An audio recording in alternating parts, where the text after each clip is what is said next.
All right, the past couple weeks, too much geek stuff. We got Snyder Cut last week. We get you get Invincible coming out. We get Suicide Squad, and we get fucking Starro, man, fucking Starro.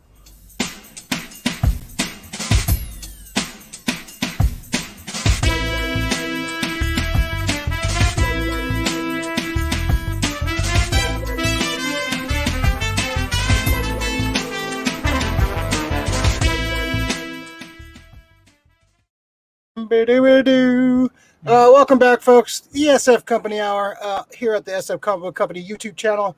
We're going to be talking some comics, movies, TV, all kinds of crap.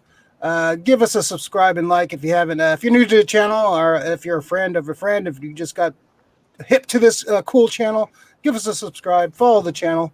Your best. Do what you can.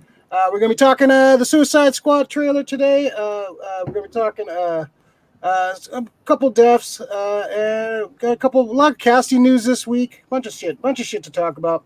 And we're going to talk about the first 3 episodes of the Invincible show that came out on Amazon Prime. Full spoilers for that, so we'll save that for a little bit later. So if you haven't seen the show, if you read the comic, I think most of the stuff is already spoiled for you, but they have switched up some of the things. So we'll talk about that later. Coming back on the show, Davis, how you doing, man? Pretty good. Good to be back. Always great to talk about nerd stuff with you too. You know. Yeah, right on, man. How's living on the other side, man? I'm dying of allergies right now. I will try to suppress any coughing fits, but pollen is everywhere, and it's all not COVID. It's just allergies. Right? Yeah, exactly. I was thinking about having a shirt made that said, "Don't worry, it's just allergies killing me." That's a great shirt. I got my weed cough, man. No, don't. Yeah.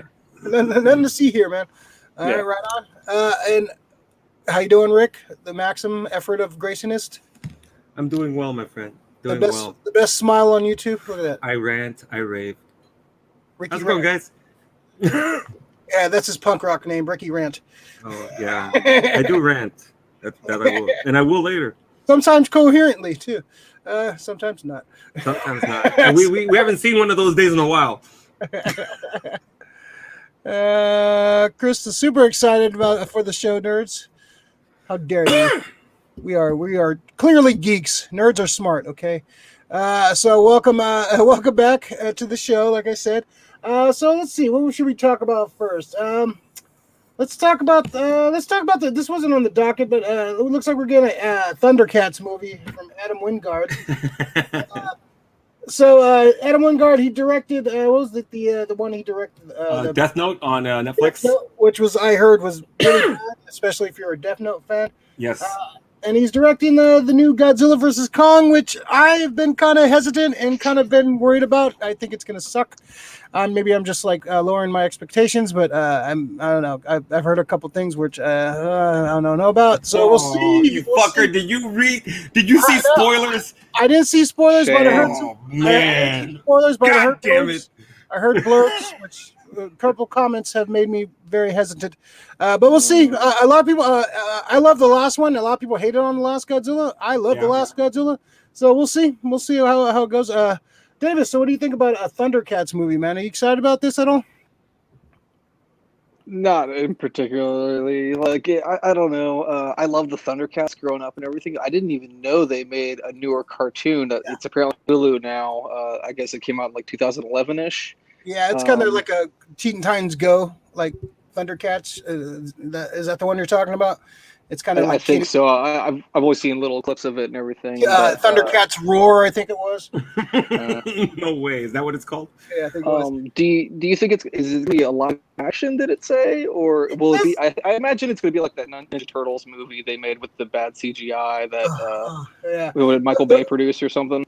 Yeah, there was a fan trailer that came out a few years ago. It had like Brad Pitt as Lionel and like Vin Diesel as Panthro. It was actually really well done, and like people were like speculating that if this movie could be like that, be awesome. Like I was a Thundercats fan, but they were always like kind of like last tier. Like they were like behind Transformers, G.I. Joe, Ghostbusters. I can name like 5 better cartoons. They were always like kind of last in the line. Their figures were always for me. Oh yeah, dude, G.I. Joe, Transformers, Ghostbusters, Super Friends. That was it. Was the burgeoning of all of these cartoons, man. Silverhawks, I will give you as a fucking like a second rate. They're the GoBots of fucking They're above GoBots. They were like middle of the road. They weren't like the great ones. They weren't the worst ones. Yeah, okay. I thank you. All right, they weren't the worst ones. I didn't say they were the worst. I just said I had like 5 more I liked better than them. Oh yeah. I was more of a tiger. I was more of a Tiger Sharks. Tiger Sharks. Oh, dude, come on, man. Dinosaurs. Cool cartoon though. Cool cartoon. Dinosaurs forever, right? So what do you think about this, Rick? Oh man, I like, dude. You posted in chat. I think I'm gonna reserve judgment until I see Godzilla versus Kong. The guy doesn't have. From what I seen of Death Note, I'm not sure what other movies he did right off the top of my head. I'm sure he probably did something else pretty good, But he's doing Face Off next, and the reboot, like and I also have issues with that. I'm tired of Hollywood just rebooting. Come up with new shit, man. I don't mind rebooting, make them good. That's the problem. Just come up with new shit. It's just no, they come up with new shit all the time. No one watches it. Yeah, there's new movies every year. Because you know what, the new shit they're coming out with is just not good new shit. Yeah, that's what I'm saying. There is good new shit though. It's just good reboots, create good new shit. We need good movies, not fucking the crap they give us usually. Yeah, it's just because they do make bad reboots, and it kind of shits on the original premise. It's like you're not fucking up one movie, you're fucking up 2. Who do you? Go ahead, Davis. Hey, I'm looking at his IMDb profile. He also has Event Horizon on the docket for. I guess he's remaking that too. I don't know how I feel about that. I love that movie. Yeah, I do too, man. That's a late night watch. I'm gonna fucking doze off, and I usually doze off, when Sam Neill starts losing his fucking mind and shit. So I'm like, serenity now. Yeah. Rick, who would you cast as Lino? Ooh, that's a fucking good question. Come back to me on that one. All right, we'll come back to it. It'd be a real creepy movie, dude. Because, he's a kid, and then he turns out to be an adult. Yeah. I don't know if they'll take that out of it. Chitara's all hitting on him. Voltron was better than Thundercats, too. Voltron's top tiered. Yeah. See? There's like 5 or 6 fucking things above Thundercats, man. All right, we're doing I think it's the year. Because the thing is, if we break it down by year, I think it's different. I just named like 7 shows that are better than Thundercats. But how many years? How many were playing in the same? Rick doesn't want to just concede that Thundercats is mediocre. All right, come on. I don't think. I just named you 7 better shows. But when were they made? Because look, so we were but G.I. Joe is like, it had a good run of 5 years. But when did they start? Because afterwards we were watching syndicated runs. I'm talking about of its time. If the year that fucking Thundercats premiered, what were the other cartoons that premiered with it? There's a shitload. Dude, it's like 100 fucking thousand. Yeah, and then the next year afterward, you had Tiger Sharks, Silverhawks. Yeah, they're all anamorphic fucking. This is right up your alley, Davis. All anamorphic. Exactly, yeah. You saw Teenage Mutant Ninja Turtles. Well, actually, Teenage Mutant Ninja Turtles is probably the one that started maybe all of that shit. Yeah, kind of. Yeah, like 83, 84. Yeah. Yeah. All right. First comic, yeah.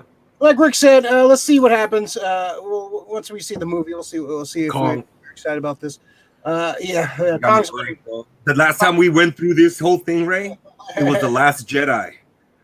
I was going in dude. I went in going, I have bad feelings, Ray. I have bad feelings, and he's like, no, it'll be fine. It'll be fine. I read no spoilers. I just had bad feelings from watching the trailer. And but now he's telling me his bad feelings. Oh, this is fucking the Matrix. It's a glitch. It's bad. It's gonna be bad, man. All right, let's talk a couple of figures. So we got NECA dropping some stuff. So first, this glorious. Everybody knows I'm a huge Gargoyles fan. So we got this coming from NECA. This is going to be huge. This is going to be part of their 7-inch line, even though this is going to be like 8-inch because Goliath was in the show, is a little taller than the actual human. So this figure looks amazing. Comes with a couple like a different face. Comes with a book, like a spell book, and comes with a chili pepper. If you watch the show, you know what the chili pepper is all about. I thought it was a pretty funny add-on for that. But it looks impressive. I think it's going for $30 right now on Big Bad Toy Store. Pre-ordered this for sure. They said this is a new series. It's not going to be exclusive to anywhere. This is going to be in store, so hopefully you'll be able to find this. They said they've already made 5 figures. So I'm wondering who else they're gonna make right off the bat. I wouldn't mind seeing a Xanatos come out of. I'm sure we'll get the other. Demona would probably be one I would definitely mess with. I love Demona, and like Lord Avalon would be awesome. Lord Oberon would be awesome. One of my favorite Magic users. So hopefully they go. Though this looks like it's going to be an ongoing series. I'm going to do deep dive in some of these characters because I'm all aboard. This figure looks amazing. Like we got some figures back in the day. They're kind of like regular standard issue figures, like Kenner figures. Or they had like wings, and they were plastic. You could push their legs, and their wings would flap, and they're okay. They weren't like bad figures, but these look fucking amazing. I can't wait for these. Davis, what do you think of these Gargoyles figures? That looks pretty badass. My feed blew up with that picture and like a couple others the last couple days between like you guys and a few other people I know. Apparently everyone's really into that. So I hope for your sake you can find it. Yeah, I hope it isn't a limited thing. That does look pretty epic. Yeah, it's I pre-ordered already. Okay. Yeah, so definitely one of those I had to pre-order. Like So anybody were you a fan of the show at all, Davis? I was, yeah. I haven't done a rewatch lately. Did you see it on Disney Plus? Yeah, it's on Disney Plus. Skip the third season. Just watch the first season. Okay. Third season, they fired all the writers and they tried to like reboot it and made it all show, make it all kid friendly. Like the first two seasons are like 50, 60 something episodes, and it covers all like the awesome mythology and shit. Yeah, you can skip the third season. Don't even have to worry about the third season. Okay. But yeah, the first 53 episodes, amazing. Some of the best TV ever. Other than the Goliath, any other characters you would like to see made? I'm sure they're going to do all the gargoyle, the top five gargoyles too. But I wonder if any other characters you want to see. I can't remember any of their names off the top of my head right now. I haven't watched it in so long. But Elisa, I could see them doing an Elisa, maybe Elisa in her demon in her gargoyle form. That'd be kind of cool. You can do that'd be a cool 2-pack. Yeah, Puck. You can do Puck. He was awesome on that show. Xanatos in the armor would be awesome. The gargoyle armor when he had the red and black gargoyle armor he had, like he was like Iron Man suit, but it was a gargoyle. I would love to see a figure of that. Effort, what do you think of this one? Oh, dude, that's a sick ass fucking figure. That's like having a cartoon cell just fucking sitting on your shelf. It's pretty dope. The sculpt is amazing on it. Yeah. I want to see how much articulation it does have. I love the sculpt on the inside part of the wings, how it looks. Yeah, very nice. It gives it texture and leathery, bat-like. Yeah, dude, it just looks fucking sick. Do you have a closer version of the hair? I want to see, is it just like the single piece, or did they have like because sometimes I think you can see like little strands. He has that good coif, but you can see that its hair's combed back and shit. It looks straight up like the cartoon. It looks it looks sick, dude. Tweet mullet. Yeah, it's a classic business mullet in the front, man. Only two people that could pull off the mullet in the 90s was Goliath and Superman when he came back from the dead. Conseco. Billy Ray Cyrus as well. Allegedly. So any other characters you want to see, Rick? Aside from like the obvious ones. No, I think we named them all. That's pretty much the ones I would want. I mean, I don't think the show really had great like side characters, and that could have been a product of just like great storytelling in the first 2 seasons. I mean, probably that third season, I don't know if they introduced a whole bunch of fucking extras. I can't remember it. I remember the first 2 more. By the way, you said 5 seasons, right? No, they only had two real seasons. They had a fake third season. Yeah, the two first seasons were like 50, 60 episodes. Yeah, I think I've seen probably the all of the first season and maybe part of the second. Yeah, that's all you need. I don't think I've really finished the second. What's his name? The gray-haired guy, the Scottish guy. That he'd be an awesome figure. Especially in the second season when they were going through all like the time travel and all the myths and stuff. That you could do some awesome figures with some of those characters. I'm pretty excited about this line. I'm definitely going to hurt my wallet for sure. One thing I just thought of that you remember how they would do things with figures. I haven't seen one in a long time that does this, where they have like kind of a clearish plastic that the light shines through. It's like, if they had a laser feature, it would kind of let that up a little bit. I was just looking. They've got like the glowing eyes, and I was like, that's kind of cool if they did that. But I mean, it's kind of a cheesy thing, but I don't know. What's it called? I think did a figure like that where they had the base and I think through the heels of it, they had like this almost like this like fiber optic wire that fucking went right to the fucking like the foot, and it lit up. So once it got to the eyes, but it's like what? But if it broke, and you could see the pieces. There's like a little plastic tubing like fucking running through that shit. But you were fucked at that point. It's like you gotta go get a new toy. No repairing that. Yeah, it looks fun. Yeah, they're cheap too. It's only like $35. It looks like a pretty good deal. So you can, I think they're still on pre-order. So if you want to swoop on it, yeah, go check out Big Bad Toy Store, any of the e-tailers out there, Entertainment Earth and stuff like that. Yeah, go check them out. All right, and another one that went on pre-order this week. We got kind of hints of this, like I think last week or two. They have we have the American Werewolf in London, the Werewolf, and now we also have the Dream Sequence, mutant Nazi werewolves.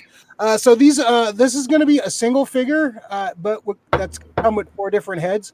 So you can have the you can buy 4. You buy if you want all 4 of them. You got to buy all 4. You got to buy 4 of these, and put the different heads on. I think I'm going to put the wolf head, the full wolf head one. I think that was my favorite looking one. Oh, really? Wow. Yeah. Which one would you pick? Oh, dude, I don't. They're all great. The one with the helmet's good. The helmet one's to me one of the most iconic ones. Yeah, that one's pretty cool. Yeah, it's either that one or the fucking full wolf head. Those are the 2 ones I'm going to pick. But yeah, these are. Yeah, what'd you think of these, Davis? Those are pretty sick. I haven't seen those before. I mean, you don't want to just buy 4 of them and then you can have a whole group out. You can start army building. Yeah. I need somebody for my Captain America to fight. Yeah. Could you buy the other body separate, or do you have to buy it with the head figures? You have to buy the head figures. Yeah, you have to buy it. Sucks, man. You get fucking 16 fucking heads for 4 figures. Yeah. It's they could easily put out a 4-pack, but people can't one on 4. I can't afford a 4-pack. So yeah, it'd be cool. You can get one. Who is this by?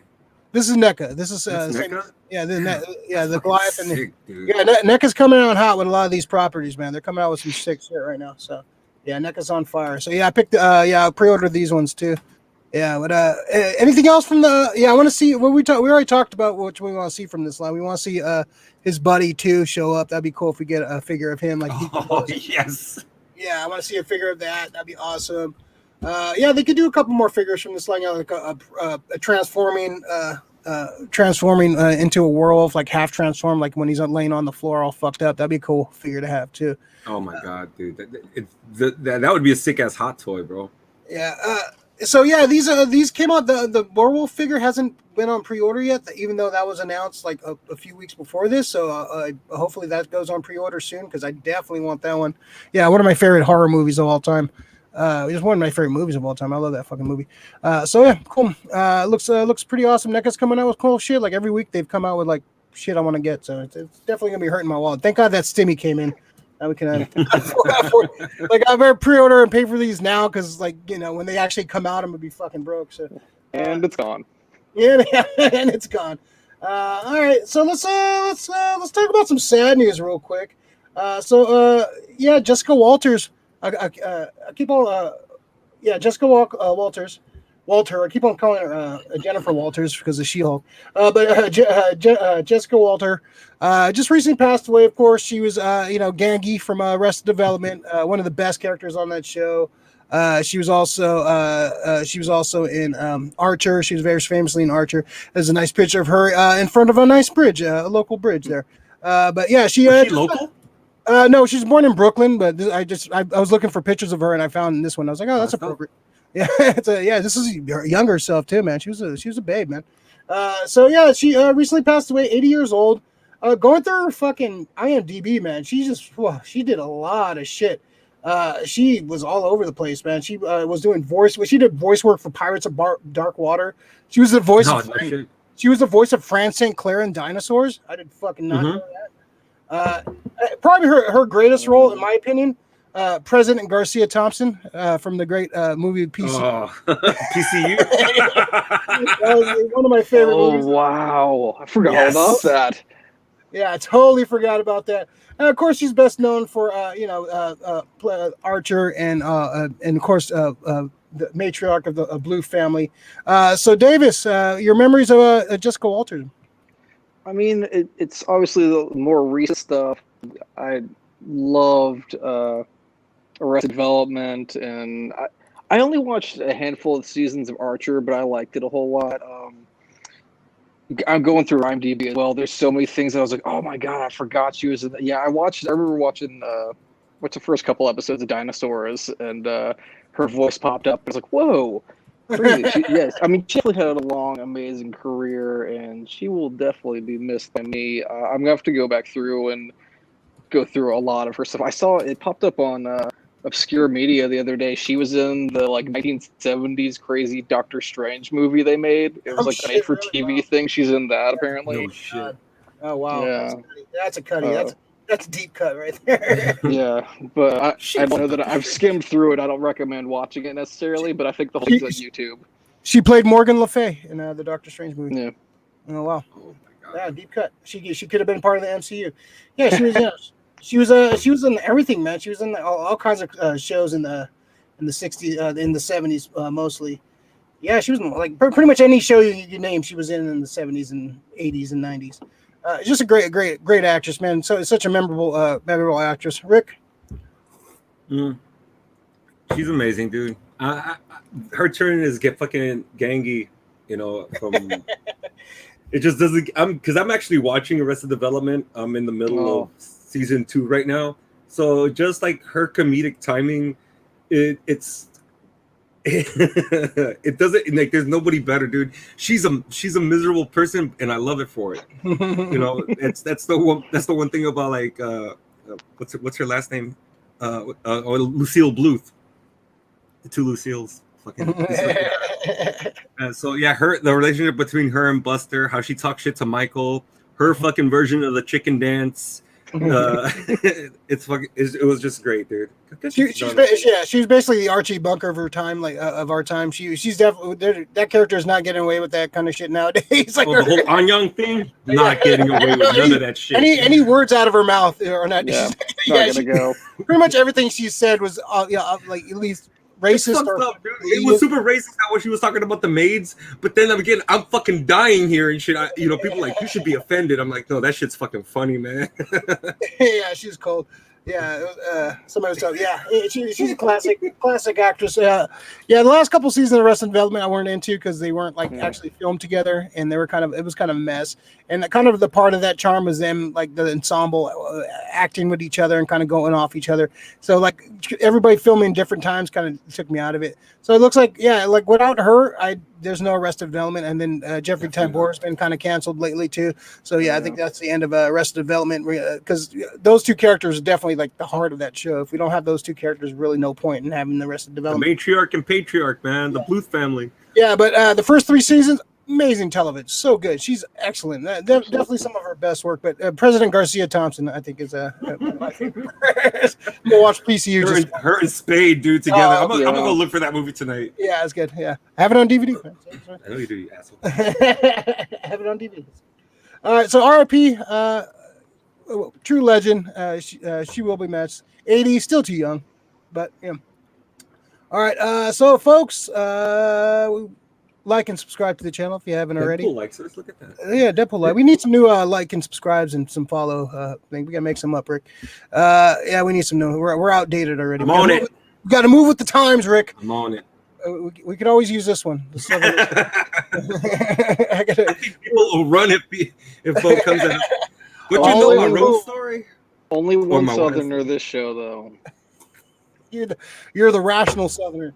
All right. The yin and yang. Yeah. A lot of yang till they got yang, man, to tell you. All right, so let's jump in. We got some Star Wars news. We got the Bad Batch trailer dropped earlier today. Not really anything new footage into this. We saw the girl from Ming-Na from Mandalorian show up in this. A couple more scenes with her. We got to see a little bit more of the story. We got to see Tarkin kind of be one of the main bads of the story, which I love Tarkin. I'm a huge Tarkin mark. So that was fun. Didn't really spoil anything. Just more action. Looks like it's going to be a fun show. Pretty much a sequel to the Clone Wars, which I was a huge fan of. So I definitely be checking this. This is coming out May 7th. starting on Fridays. Looks like we're going to get a special 70-minute opener, which is awesome. I love how they do this nowadays. Give us like a good chunk of it, and then you can wait week to week. So it looks like, we're getting this May 7th. So what do you think of this, Davis? This new Bad Batch trailer? I have mixed feelings. I love Clone Wars, and I want more of it, but I wasn't that into the Bad Batch when they came in. I was like, they had kind of their, I don't know, it seemed like a thing just to sell their toys, honestly. And watching this, I was like, it's kind of a shame that Sylvester Stallone isn't much younger, because he could have played the main guy in the Bad Batch. I mean, it's basically Rambo. That's who he is. Yeah, he's got the headband there. He looks exactly like him. So you can really watch the first couple Rambo movies and just kind of imagine other people there with them. But I do. I mean, it's a Star Wars cartoon. I generally have faith in them now. So I'm gonna watch it all. Yeah, definitely. Yeah. What else are we gonna do? Yeah. I feel you. Like they didn't like blow me away when they showed up in the cartoon. They were like, "Oh, these are cool," but I want to see. I want to see the story about the post Revenge of the Sith Star Wars universe, kind of how the politics go with the next universe. I kind of want to see how that goes. Rick, what do you think of this, man? I think it's cool, man. You know, it's Disney. It's something animated from Disney. I'm gonna watch it. I'm gonna see how it is. I'm not like super thrilled by it, you know. I'm kind of like on board with Davis. It's just something like, I guess it feels like a bridge series. Like, here, let me just give you something to whet your appetite. Once again, it could be something that we didn't know we wanted. I have high hopes for anything from Star Wars. Sometimes, you know, when it comes to their new stuff right now, I'm in a place of fucking. This is a new hope. Like, they're doing things the right way this time. It feels it's hopefully they pay attention to the storylines and the lore and stay true to the lore, because that's like sometimes where they fuck with shit, and it's like, oh, that's not supposed to happen. Why are they doing this? You know, don't give fans reasons to just criticize. Just take them on a ride and let them enjoy themselves. Yeah, they got the right people around. The same guys around behind Clone Wars. They're not gonna. They learned their lesson. They learned their lesson early. Yeah, I feel you guys. I'm not super juiced, but like you said, this could be like, you know, and this is like, what else are we gonna do? Like, oh, sure, I'll watch a random Star Wars show that, you know, right? Exactly. You know, it's probably gonna be good on action. I want to see what kind of lore they dive into, but having Tarkin in there, I'm a little bit more excited about this for sure. So we'll see. We'll get a couple of chats here. Heard it got good reviews in China, talking about the Godzilla versus Kong. Yeah, China. It's hard to gauge China's stuff, dude, because China, you can't even have ghosts in your movies in China, all right? Okay, you can't fucking. Not that. I mean, they loved, like, just as a total, you know, opposition, like. Warcraft here was panned. They loved Warcraft in China. Yeah. Power Rangers here was panned. Power Rangers in China was fucking huge. Yeah, they just have a different taste of shit. Exactly. So, Venom did well there. Yeah, exactly. And it's so here. It's my whole thing right now is Hollywood right now is they're catering to them right now. Yeah. They're catering to another country. It was a lot more like a few years ago. That's kind of tapered off a little bit. Like I feel it coming more, dude. It was definitely prevalent. Like every movie, every big budget movie had to have an Asian character, like in a certain role. It was you know, and which is good. I'm all about inclusion for sure. And hey, but do it the right way, because Disney pissed people off with fucking Mulan. Yeah. Well, the actress pissed him off, really. So, all right, let's see. Krista, hella love Thundercats, but apprehensive about a movie being made right now. Yeah, it depends on what the kind of route they go. They're going to take it serious. They're going to take it goofy. Like what kind of? Yeah, I'm not. You know, we'll see. We'll see. Puck for sure for the Gargoyles line. Yeah, you can do some 8 figures for that line. Oh man, I'm so excited about that. Always excited about Bad Batch. Haven't seen the trailer yet. Yeah, the trailers are. It's like, no, it hasn't really shown anything new. It didn't really show anything like I can't, you know, tell the difference from the last trailer. It kind of felt like the same to me. All right, some more Star Wars news dropped. Looks like Obi-Wan's going to be starting filming. We got a cast list.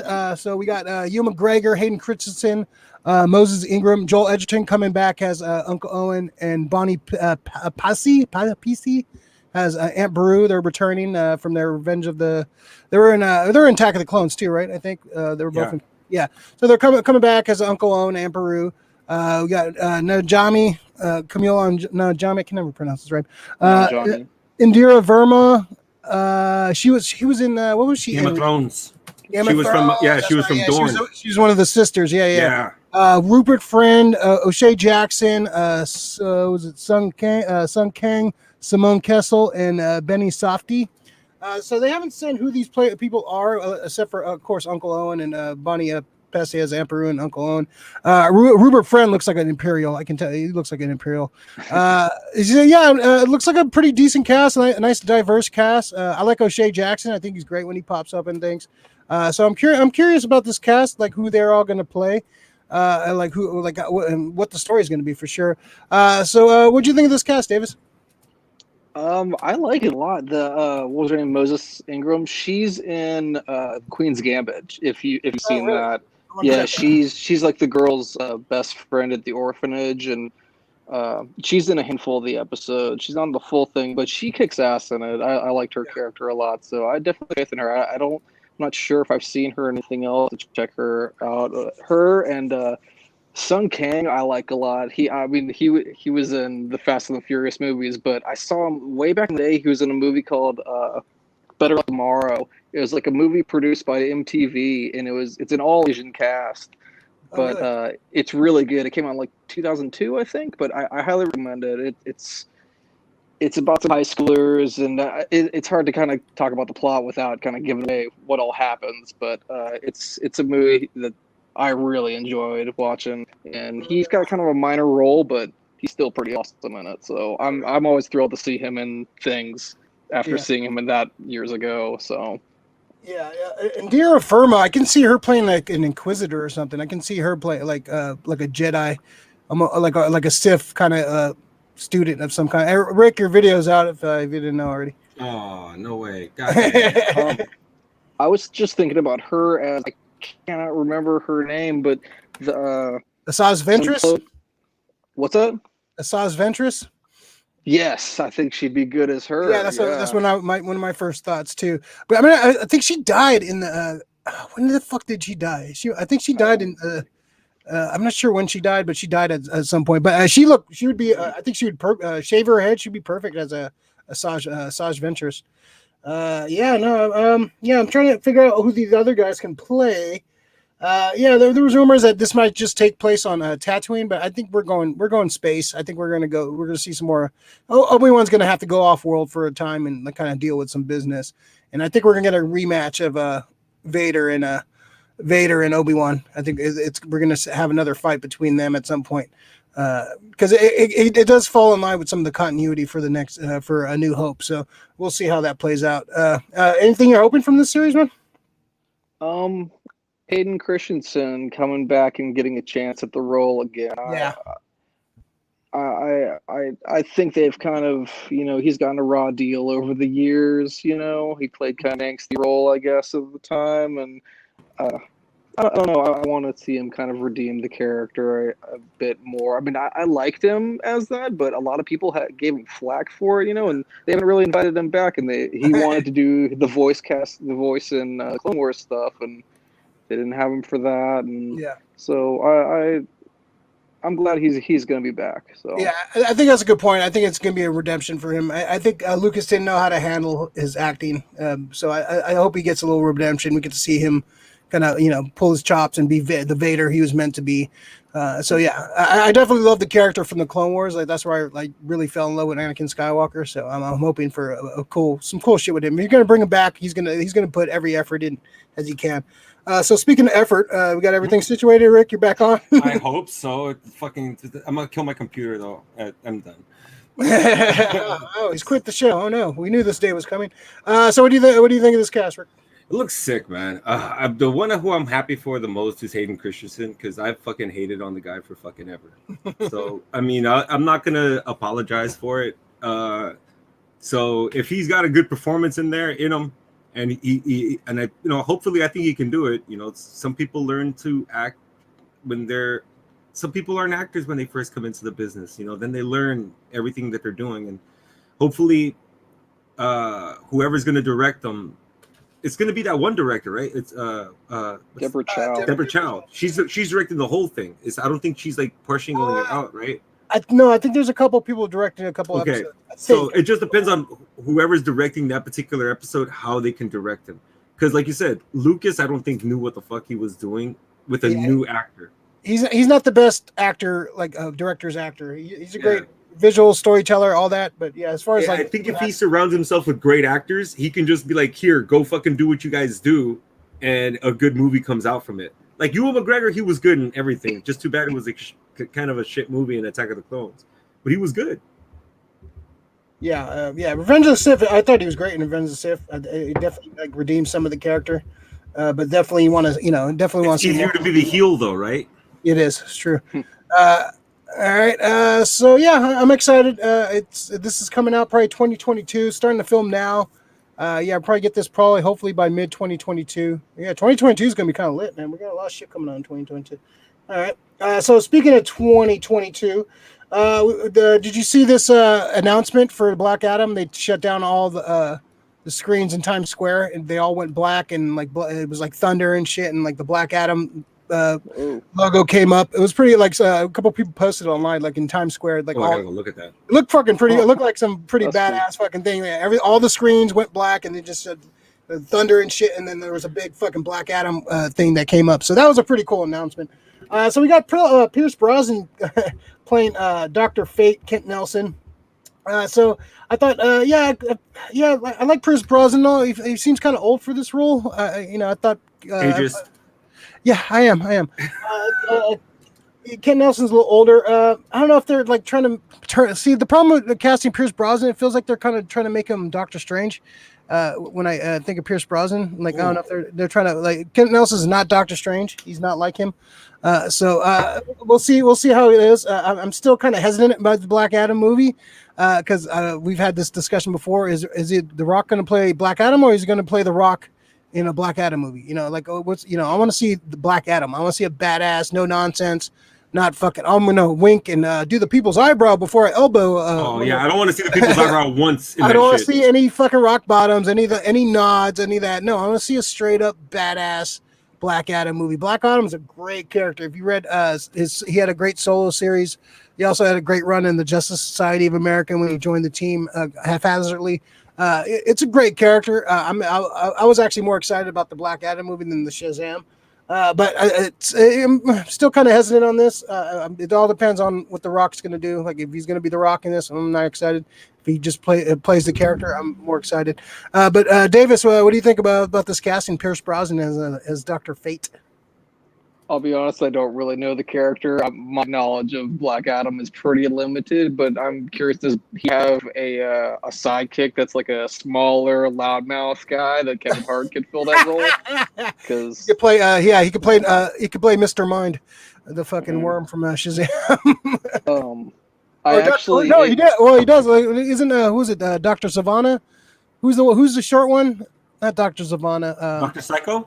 Dr. Psycho, yeah, he's a little short guy. You have Kevin Hart play him. That'd be awesome. Start a hashtag, start campaigning for it. They've been talking about this movie for a long time, though. I feel like I've heard, because I feel like Rock wanted to play the role, didn't he? He started campaigning for it originally. Yeah, I mean, he looks like him, dude. It's been like 10 years. Yeah, he looks like him. 10 years have been talking about this movie. He's been like hinting at it, wanting to play it. This is Deadpool. Yeah, pretty much. This is like his lifelong project to play this character. And we got Aldous Hodge as Hawkman, Noah Centineo as Atom Smasher, Quintessa Swindell as Cyclone. So it's an interesting cast for sure. I'm a big Dr. Fate. He was on my list of. I think he was on my honorable mention for my Magic users. He showed up in Smallville. He looked pretty cool in the Smallville episode when they had the Justice Society show up. He had the helmet and stuff. So I always thought the look of the character was great. Efren, what do you think of this casting of Pierce Brosnan? Depends. So who's he playing? Which version of Dr. Fate is he playing?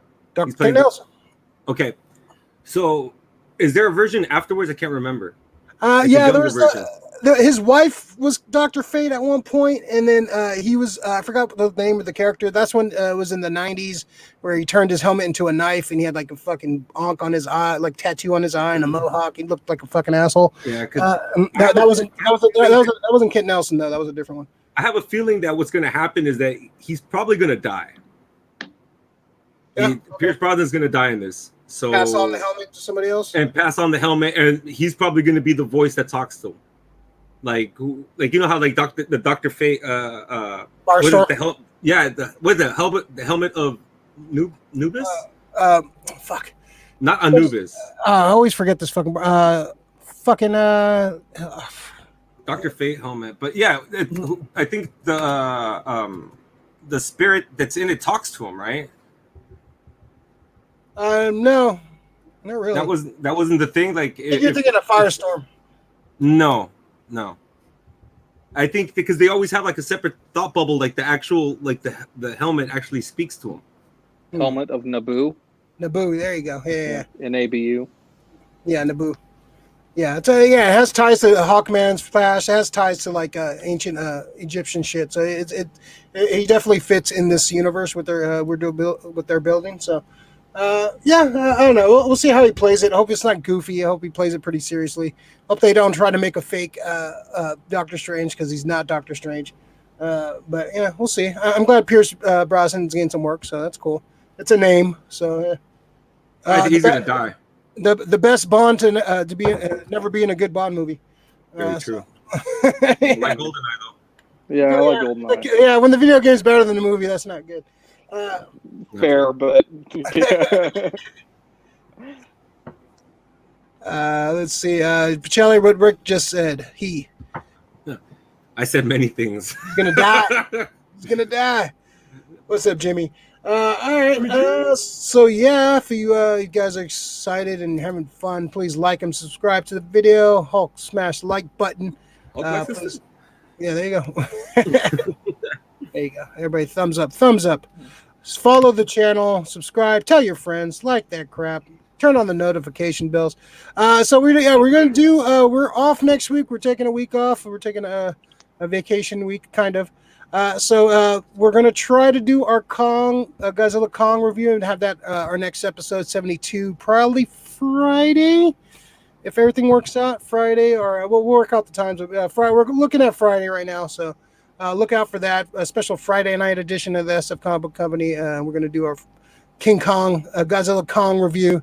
You can see me very happy or very angry that day, and we should be having our very special Southern the Supreme on that one, and of course Michelica are two of our favorites, so we're definitely gonna be talking about that. Let's see, Jim Pacelli, he'll be the older Dr. Franklin looking to pass on the mask, rather the helmet rather. Yeah, that's how I feel is gonna happen. I can kind of see that. I wonder who they're gonna go with. Maybe his daughter. Maybe he has a son. Maybe passes on to the next generation, kind of like how Starman passed on. To the mantle kind of passed on through generations.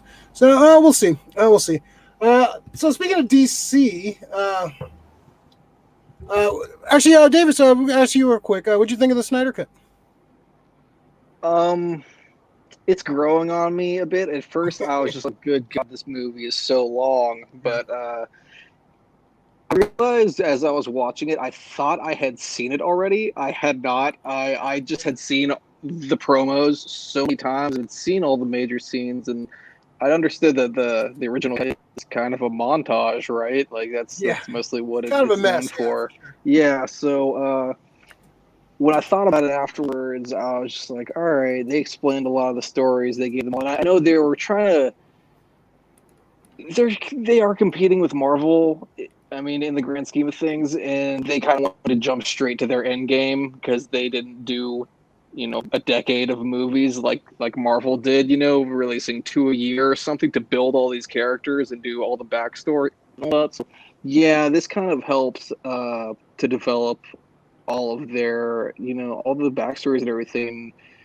It made more sense and everything. So, it's 4 hours long, but there's not, other than a lot of slow-mo stuff, there's not a whole lot that you really need to cut. It's all pretty essential juicy to the story. Yeah, it makes sense and makes the whole plot make sense, and they didn't cut out on the shit like they have with all the other DC movies. I feel like there's huge gaping plot holes. I feel like that they need to figure out how to edit these movies together. Not to blame the editor, but Well, they panicked. Someone needs to figure out a way. Yeah, they panicked with the 3-hour run because I think originally wanted to do 3 hours. The studio wanted a 2-hour movie. He was going to compromise, but they were just like they panicked after Batman versus Superman. And they just made their cuts and they brought in Whedon and kind of butchered that movie. Like I've seen it 4 times. I watched it again the other night. I fall in love with it even more every time I watch it. Like the Flash, I love the Flash scene so much. Like that part at the end. Spoilers for Justice League, but when he goes back in time to save, he changes the past. Like I love that. That's a beautiful. The music, the shot, the way he's running. Beautiful scene, man. The more I watch it, the more I love it, man. It's definitely. Did you watch the Justice in Gray? The black. I saw they put the black and white version up. I'll probably at some point. Yeah, I kind of want to rewatch the Whedon cut again, just to kind of like just to hate it more.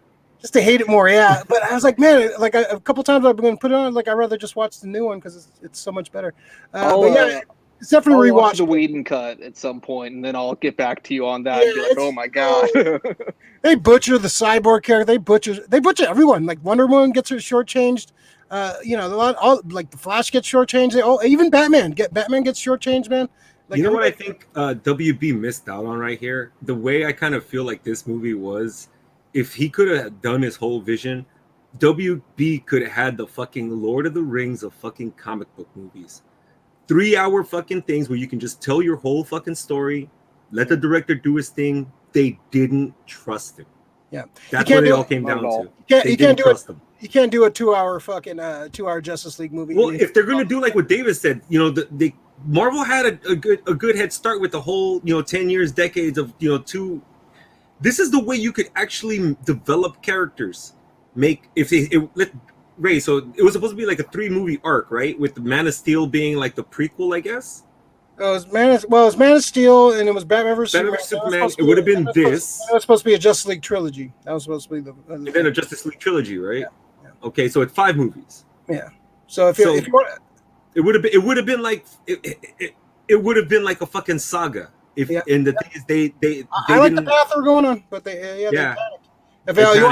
If you want to hear more of our thoughts about it, we go into full spoilers last week on the Company Hour. You want to check that out. We had a fun show we talked about for like about an hour and a half we talked about, with the Gold Dirty Bastards. So yeah, check that out if you want to hear all of Rick's and my thoughts extensively. Ben Affleck has really gone on as Batman. Yes, he's Batman. He's a good Batman. He's a good Batman. I think this one, the Whedon cut kind of made it kind of goofy, kind of like it had a couple things, but he took a lot of cool Batman shit away, and kind of tried to make it more Batman focused. But this is a Justice League movie. You want to have all everyone the focus. All right. So speaking of a director's vision, we got Suicide Squad. The Suicide Squad trailer dropped. Great trailer, man. I had a lot of fun with this trailer. The music was great choice of song. This was a Red Band trailer. Just an insane cast. I think most of these people are going to die in this movie. Everybody looks good. John Cena looked great. Idris Elba looked cool. We got fucking Sylvester Stallone as fucking King Shark, was amazing. And we get fucking Starro, man. Come on. This trailer looked great, man. I think this is one of the best superheroes trailers I've seen in a while. Well put together. Apparently, James Gunn had a big hand in choosing the music and dealing with the trailer. He's very involved with that kind of stuff. Oh, yeah. You can definitely tell he has his fingerprints all over this movie, which I'm pretty excited about, man. So, Davis, what do you think of the Suicide Squad trailer? I'm pretty juiced for it. It looks really good. Yeah. I haven't been so into the Harley Quinn thing as everyone is. I don't know. It's a no character, but I'm don't tell Victoria on it. Yeah, sorry, Victoria, if you're watching. But it just, I don't know. The cast is amazing. I forgot the James Gunn was even attached when I started the trailer, and I was like, oh my god, that's right. He did the whole thing, and after that whole debacle with what Marvel fired him, and then he picked that up, and then they took him back, and all that nonsense. It looks like we'll get a great movie out of it for DC. So I'm thrilled. A great movie for me for DC, I'll say. Yeah, I haven't been a huge fan of most of their stuff. We're turning you a little bit. We got. I'm reading more of it, and actually, to up my knowledge, I just finished playing DC Villains, the Lego game. So I've learned about a lot of the obscure characters. They got, when I saw the trailer, I was like, "That's fucking Polka Dot Man." Yeah. I know who that's about.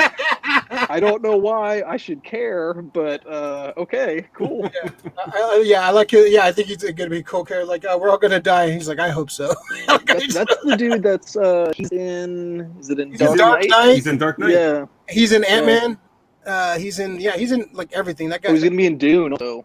Yeah, he's an evil, snivelly guy. It seems like he's. Yeah, he'll be good. He's like the poor man Cillian Murphy, man. Like like Harley Quinn looks great in this. Yeah, she was. Birds of Prey was a whole mess. That was a whole nother issue. But she looks good in this. Rick Flag looks cool. I like Kinnaman. I think he's a good actor. I think he was a horrible RoboCop, but as far as an actor go, I think he's great. I don't know. This looks like a fun fucking movie, man. I think this is gonna be a fun ride, man. And this is summertime too. This is gonna be a big summer movie. This is what, August? Mm-hmm. Rick, what do you think about this one?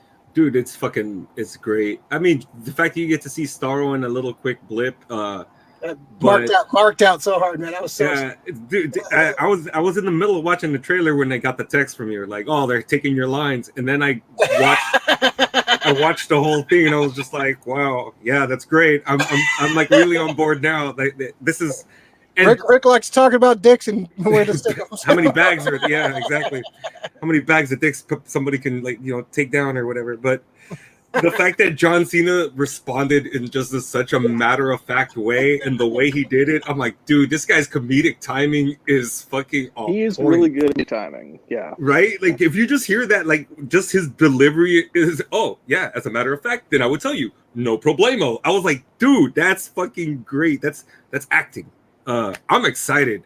I'm excited to see John Cena. Can't believe I'm saying that. I'm excited to see John Cena's Peacemaker on fucking on HBO Max. This is gonna be dope. It's gonna be like fun as shit. Like the Captain America of the DC universe, but just doing it all the wrong ways. For right now, he's got like a little more range than The Rock, man. The Rock has just kind of been playing the same like character for like so many years. Like Cena looks like he has. Batista is that one that fucking like trips me out. Batista has more like range. Super range. The Rock is just like he's just like a. I don't know. He's just like a character. He turned one note for me. He's man. President Camacho, man, from fucking Idiocracy, man. That's all it is. Do you think will this? My Suicide Squad lore, I've only read a handful of things. Do you think will this have much of an impact to the previous movie, other than it's another mission, like by the same people? You know. Well, he said they'll allude to it. He said it's a new movie. It's kind of its own thing. That's what he was quoted as saying. So we'll see. Like obviously, some of the characters are coming back to this one. So we'll see. We'll see some new characters. We'll see some of the old characters come in. Like Deadshot. One thing is that. Oh, go ahead. Idris Elba was supposed to play Deadshot, but it said Will Smith wants to come back. So they came up with him playing Bloodsport. So that's yeah. So I think it will be loosely tied, but it's just basically it's going to be its own thing. Well, which I think they need to happen. Go ahead, they said that Harley has a tattoo on her back now that says something that has to do with the Joker. So it's definitely saying that the Joker are broken up. So the continuity of that is probably still in effect. Well, in the movie it said property of the Joker on her back. Now it says property of no one. No one. Yeah. So it's a cover up. Yeah. So cover up tattoo. Those we all a lot of people have done their embarrassing tattoos in their 20s. Not me. I waited until I was 30. Let's see. I like the new people added to the Suicide Squad. The SS cast. That sounds wrong. Just say Suicide Squad. Be there, Go Bulls. People hang out with the NECA werewolves. This is the that's the SS. That's the cast of the SS. Y'all remember that Rob Zombie trailer they made for Grindhouse? The like SS werewolves, the Nazi movie he's gonna do. Oh yeah. Did you ever see that? The Grindhouse, right? And that was the one of the Grindhouse was there's been like all kinds of like Nazi. There's a Nazi movie like Nazis of the Third Reich fucking movie I've seen. There's a bunch of them, but. Anytime Nazis die at the end, I'm always for, man. So I'm always down. Like whatever, however you get there, behead them, whatever. Starro had to watch that about 3 times, and then John Cena as Peacemaker was great. Yeah, John Cena is one of the standouts. I think King Shark, Starro, and John Cena, man, they were like the standouts of the trailer, man. Everybody looks good, man. Like I think a lot of these characters are gonna die. I think Pete Davidson's gonna die. He's gonna super die. Yeah, They're all gonna die in spectacular fashion. I think the first few scenes in this movie, we're gonna see some people get taken out, which is gonna be fun. Like James Gunn with unlimited budget to just go balls out and kind of go crazy. I'm excited about this. This is gonna be fun. Any other standouts, Davis, from this trailer?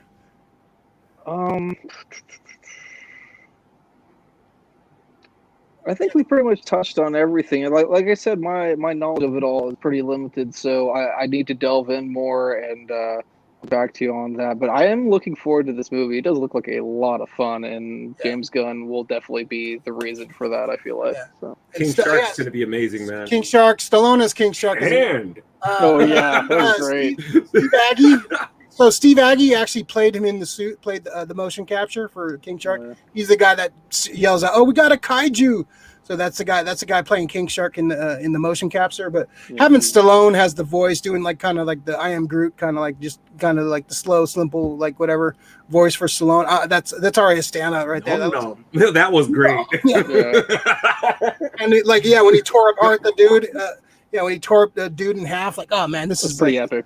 Yeah, this is good. They're going for a hard R, which I'm a Suicide Squad. Suicide Squad, that's what it needs to be. Yeah, it has to be a fucking hard R. Yeah, if you thought the Deadpool was going to be hard R, this definitely needs to be hard R. Cena was really great at the Bumblebee panel at Comic-Con. He was actually pretty good in that Bumblebee movie, man. He was good. He's kind of out of place, but it's still, he's still pretty good about that. Yeah, he had the best line in the movie. They're called we should have saw this coming. They're called Decepticons. The best line in the fucking thing. Anything else, Rick, that stands out to you before we move on? Dude, just the action. You know what? This is why I love second chance redemptions, and now Marvel they were quick. Oh shit! Oh, he went to DC. Oh, and he's gonna make a stellar movie. He's a stellar movie maker. So this is what happens. WB, take notice. I'm pretty sure you guys tried to fuck with him, but he has clout. He's James Gunn. He probably looked at you. He was like, yeah, I'm gonna do that. As soon as you left, he was like, fuck those guys. I'm gonna do this. So that's what a filmmaker needs. Let the executives, you go fucking balance books and shit and just green light ideas. Let these people fucking tell stories and show us amazing things, man. And James Gunn has definitely done that over fucking a lot of years, man. All right. Yeah, this looks great. I'm excited. I definitely this jumped up to one of my most anticipated movies of the year. The sound, the great song pick. I hope. I can't wait to see that song. Who did that song? That's a Steely Dan. Steely Dan. And then the great pick for a song. I love that song.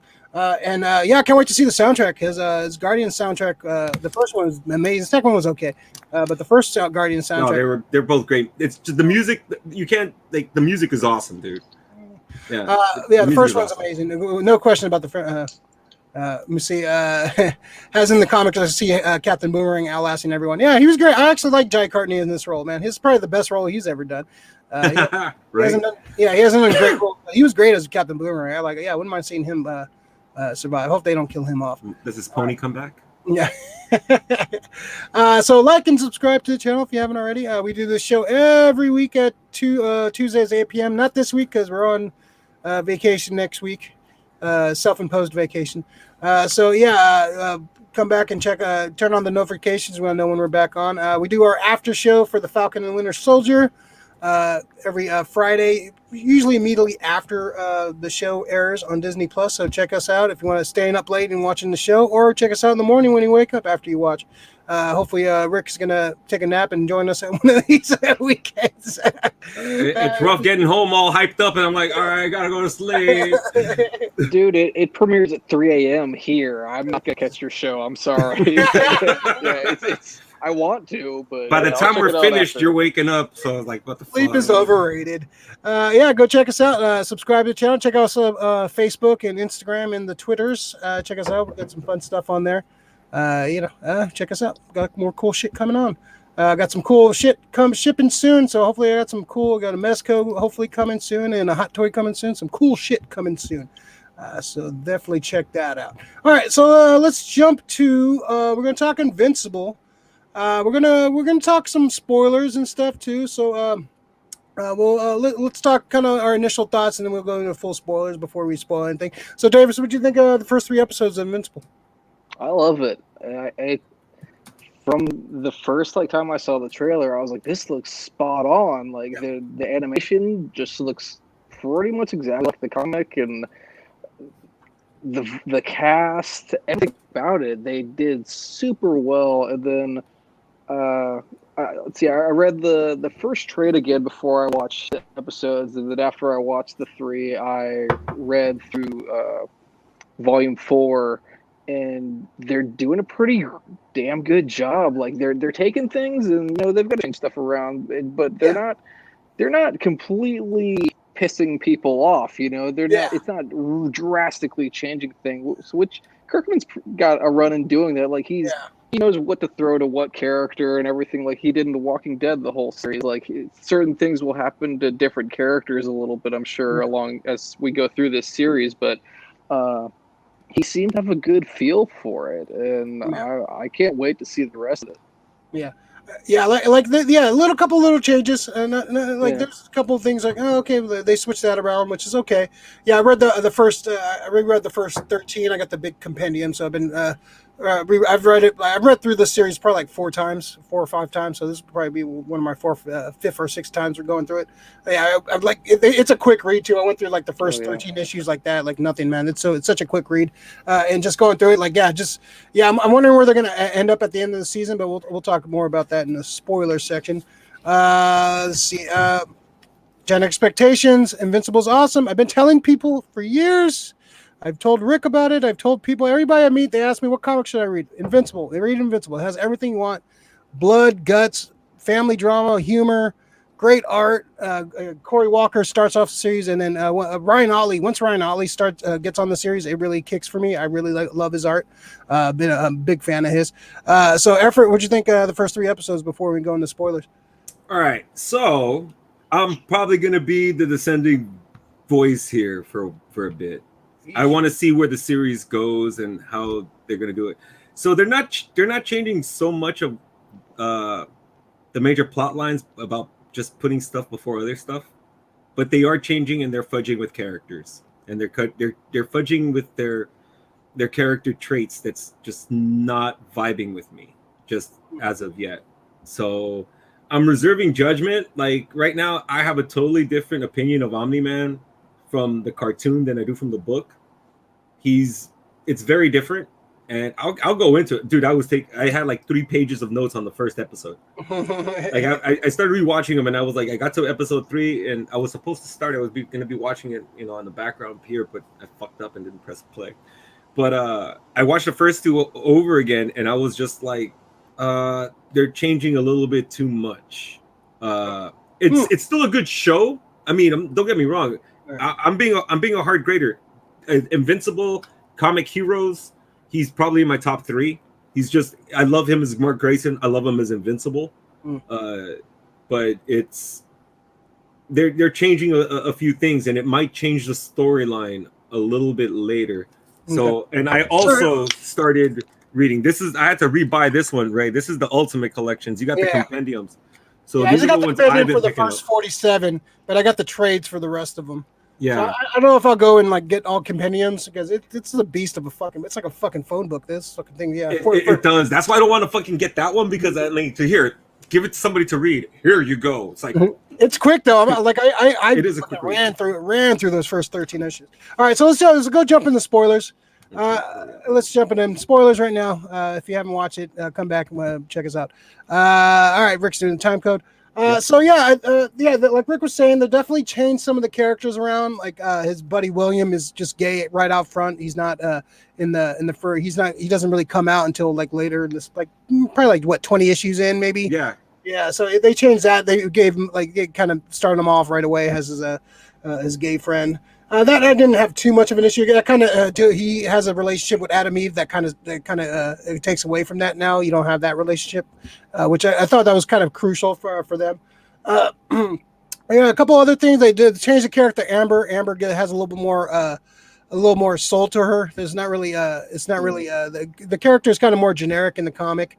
She kind of lingers on the side, yeah. Yeah, she's kind of just generic girlfriend type, and they give her a little bit more soul in the Not just because they made her black, but they just gave her a little more soul. And as far as a character, what are you trying to say? she's got a little more soul. She's a little more sassy. I don't know what to say about it. They gave her more character. Like so what I see in the character. So I just read that part right now where Amber and I read the part. So in the book, the number comes. Mark is, he's an attractive dude in high school. So the fucking chick she walks right by, the girl walks by, she hands him a letter, gives him a turnaround glance with a smile and says, "Don't open that until you get home." When he gets home, he opens it and it's a call me. In the book, it's one of these things where she gets a bully to come over there and admit that she's blackmailing him, and here's the number. I was like, what the fuck is this, dude? It was a little weird. Yeah. I'm like, what is this? I don't have any issue. It's just for me, Amber to me is like you said, she's a generic. It's almost like a generic character. It's a trope. She's like a reformed mean girl. She's like the very beautiful chick at the school that would never look at him because he's like he's reading science. He's a handsome nerd. He's a handsome nerd. But yeah, and she finally notices and gives him the thing. But this was different. Some of the stuff in this is putting the cart before the horse.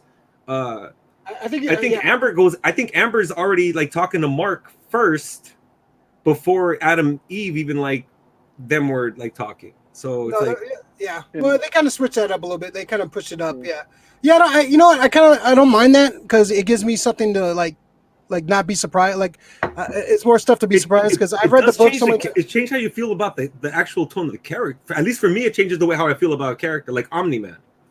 Yeah. So let's go into that. What do you think? What do you think is a difference? Because I read it today. I felt like he's pretty much. I was hearing the J.K. Simmons voice when I was reading it. It's so totally right. Oh my god, it feels spot on for the character. Okay. So what didn't you like about the cartoon version? Okay, so the cartoon version after Invincible gets his powers. He goes to the dinner table, and it's one of those, hey, something pretty interesting happened to me, and this is in the book, and he goes, yeah, I got my powers.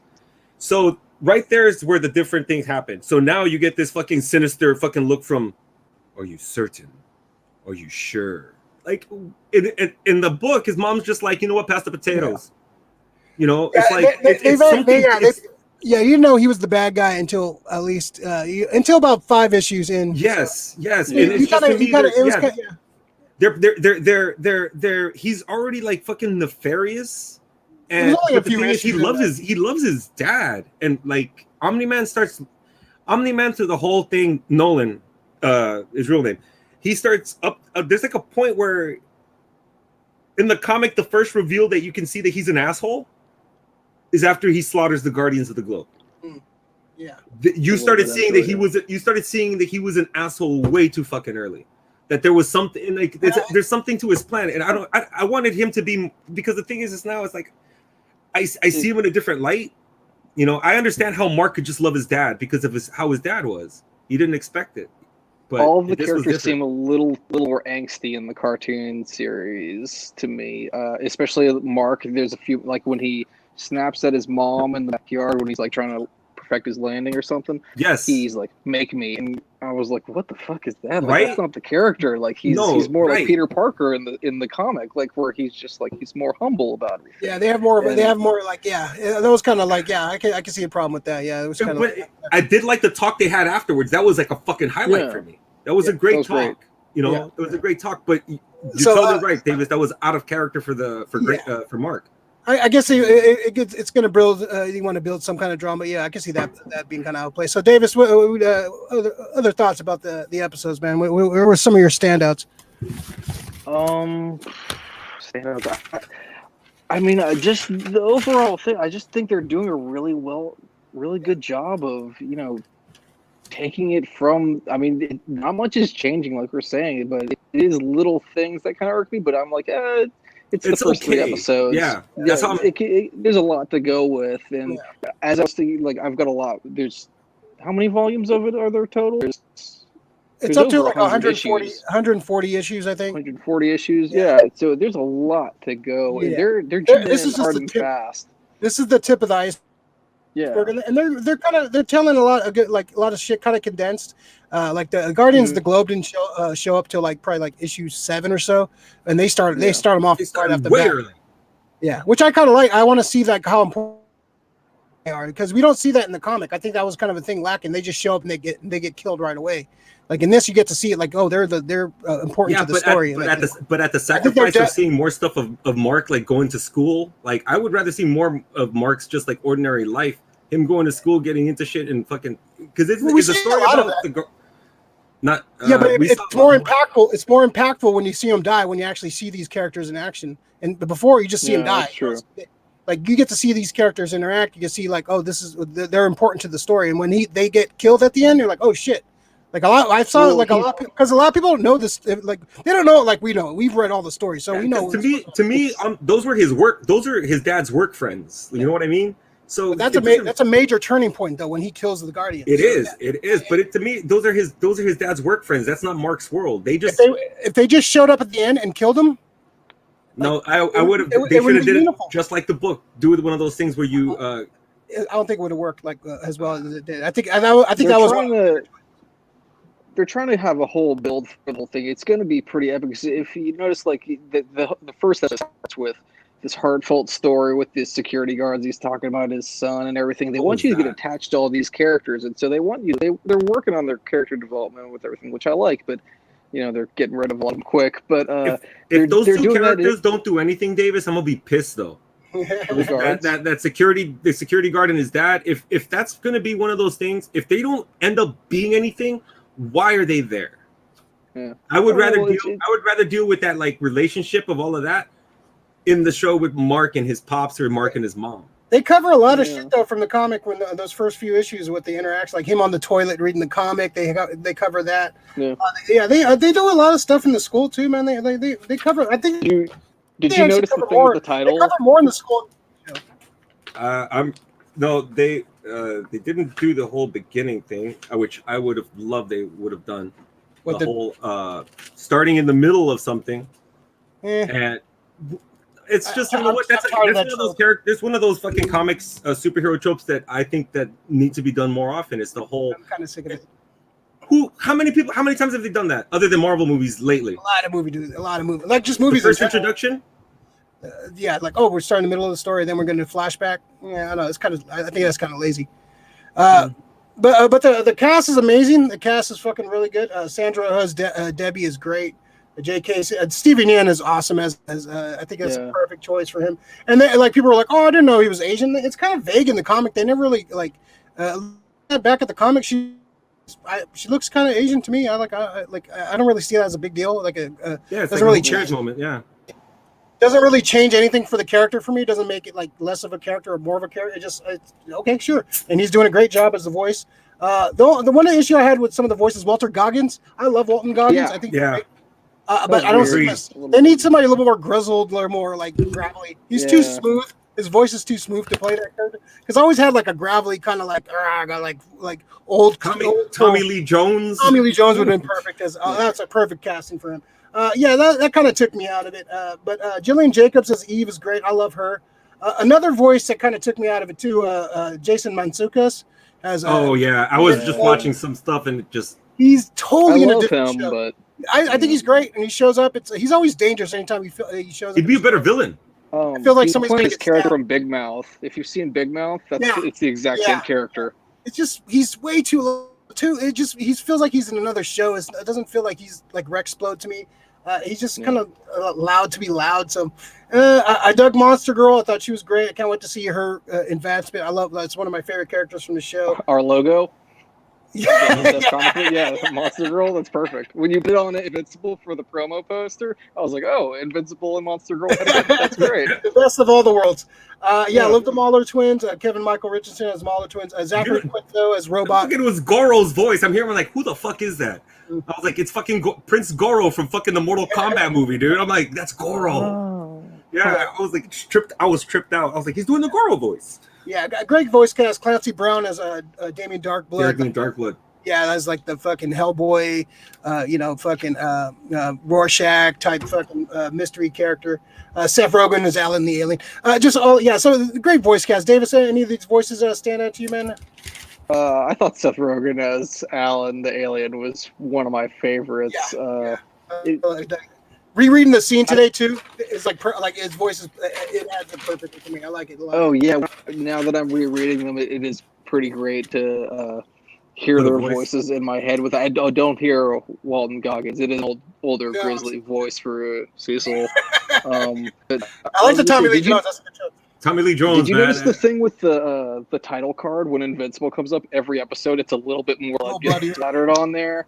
Like it's gonna get intense. That's cool. Every episode. Yeah, by the end of the season, like if you read the comic, it's gonna get a lot more bloodier. It's gonna get a lot more than violent. what you've seen, guys.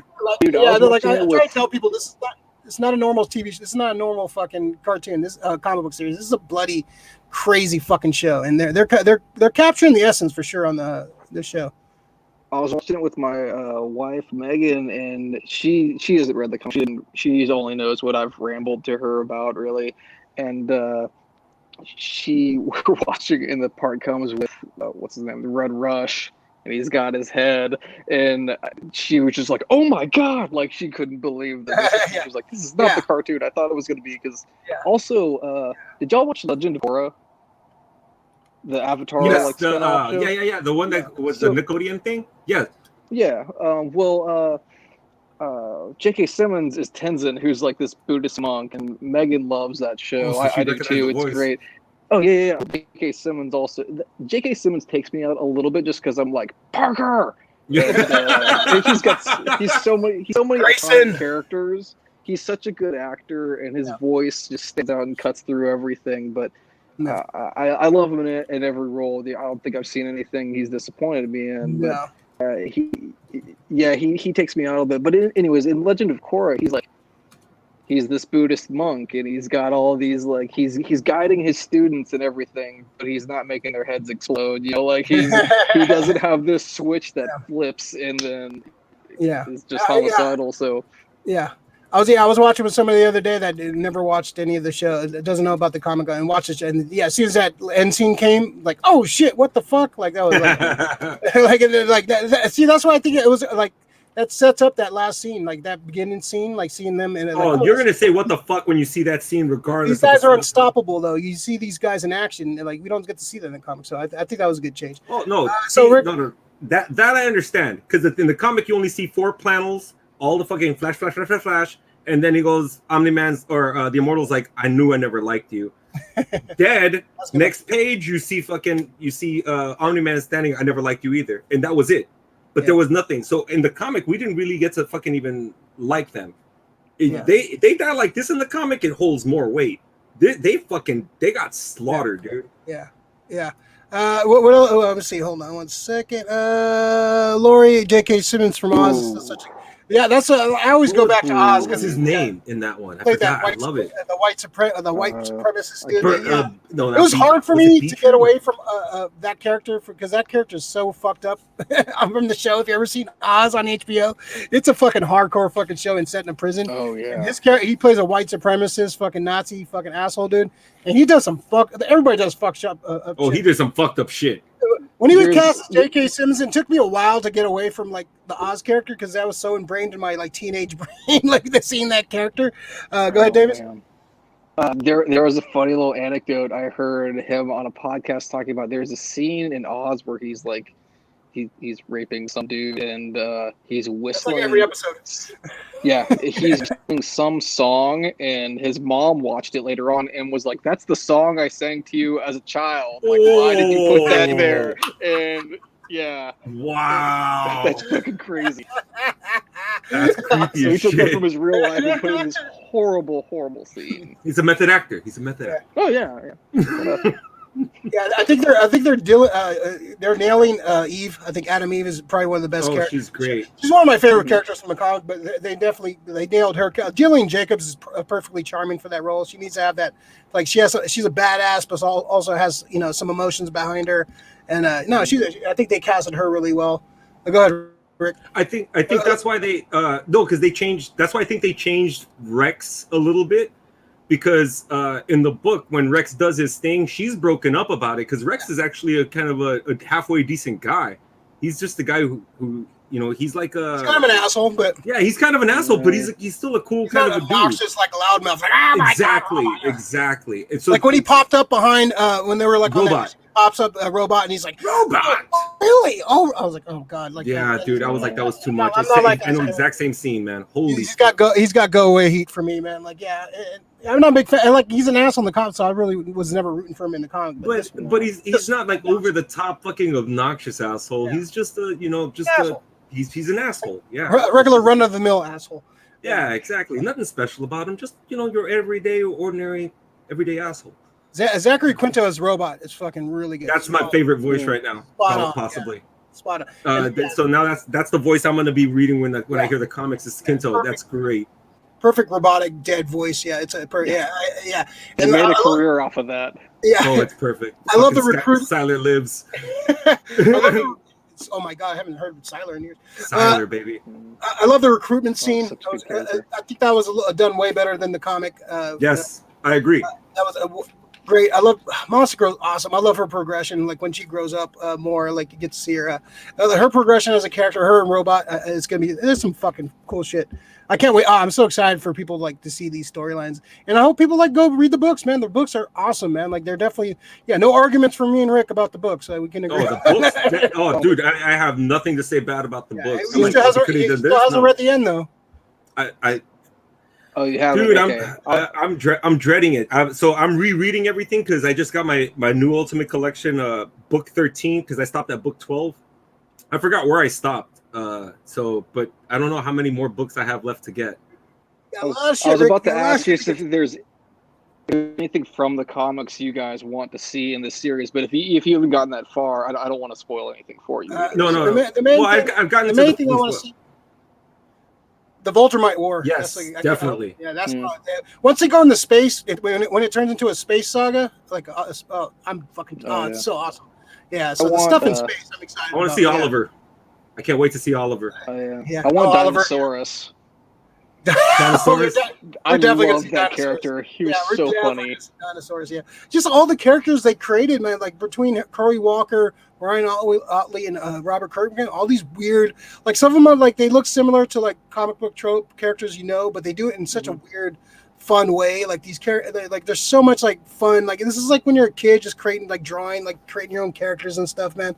It's just they're fun characters. They take a lot of the tropes from like comics, Marvel and DC, whatever, but they make it so unique and like they make it its own thing. It's great, man. I love it, man. I love the comic book series. Definitely one of my favorites of all time. So it's its own world, which I fucking love. Yeah. Like, even though like Harry Potter has its own world, this is Invincible is its own world. Yeah, it's set in the Image universe. Like you see, like Savage Dragon, Shadowhawk, I think is in there too. For the most part, they kind of do their own thing. But yeah, Rick, I don't know. What do you want to see from the comic? What do you think about this first season? Are we going to see the big fight at the end of the season? Are we going to see that a little sooner? See, that's where I'm like trying to figure out where it's going to end. Yeah, how many episodes is this season? 10. See, because it feels like in about like episode 7, that's gonna happen. That's how it kind of feels like 7, because of the way how the time's just passing. It's passing super fast. Like I think the fight we probably should have seen after maybe episode 2 or 3. This here, I think to end it on episode 1 was just like, damn, whoa.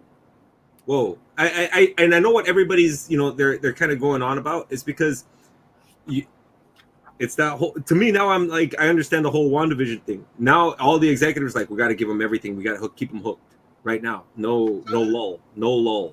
So the big fight doesn't happen until issue 11 of the comics. Exactly. So that should have been at least to me episode 2, possibly. Like the Mahler twins are supposed to, their first appearance is supposed to be getting caught by Invincible his first time out flying. Yeah. He's supposed to fly over and then he's like, oh, they're stealing Xboxes. Oh, we need the processors.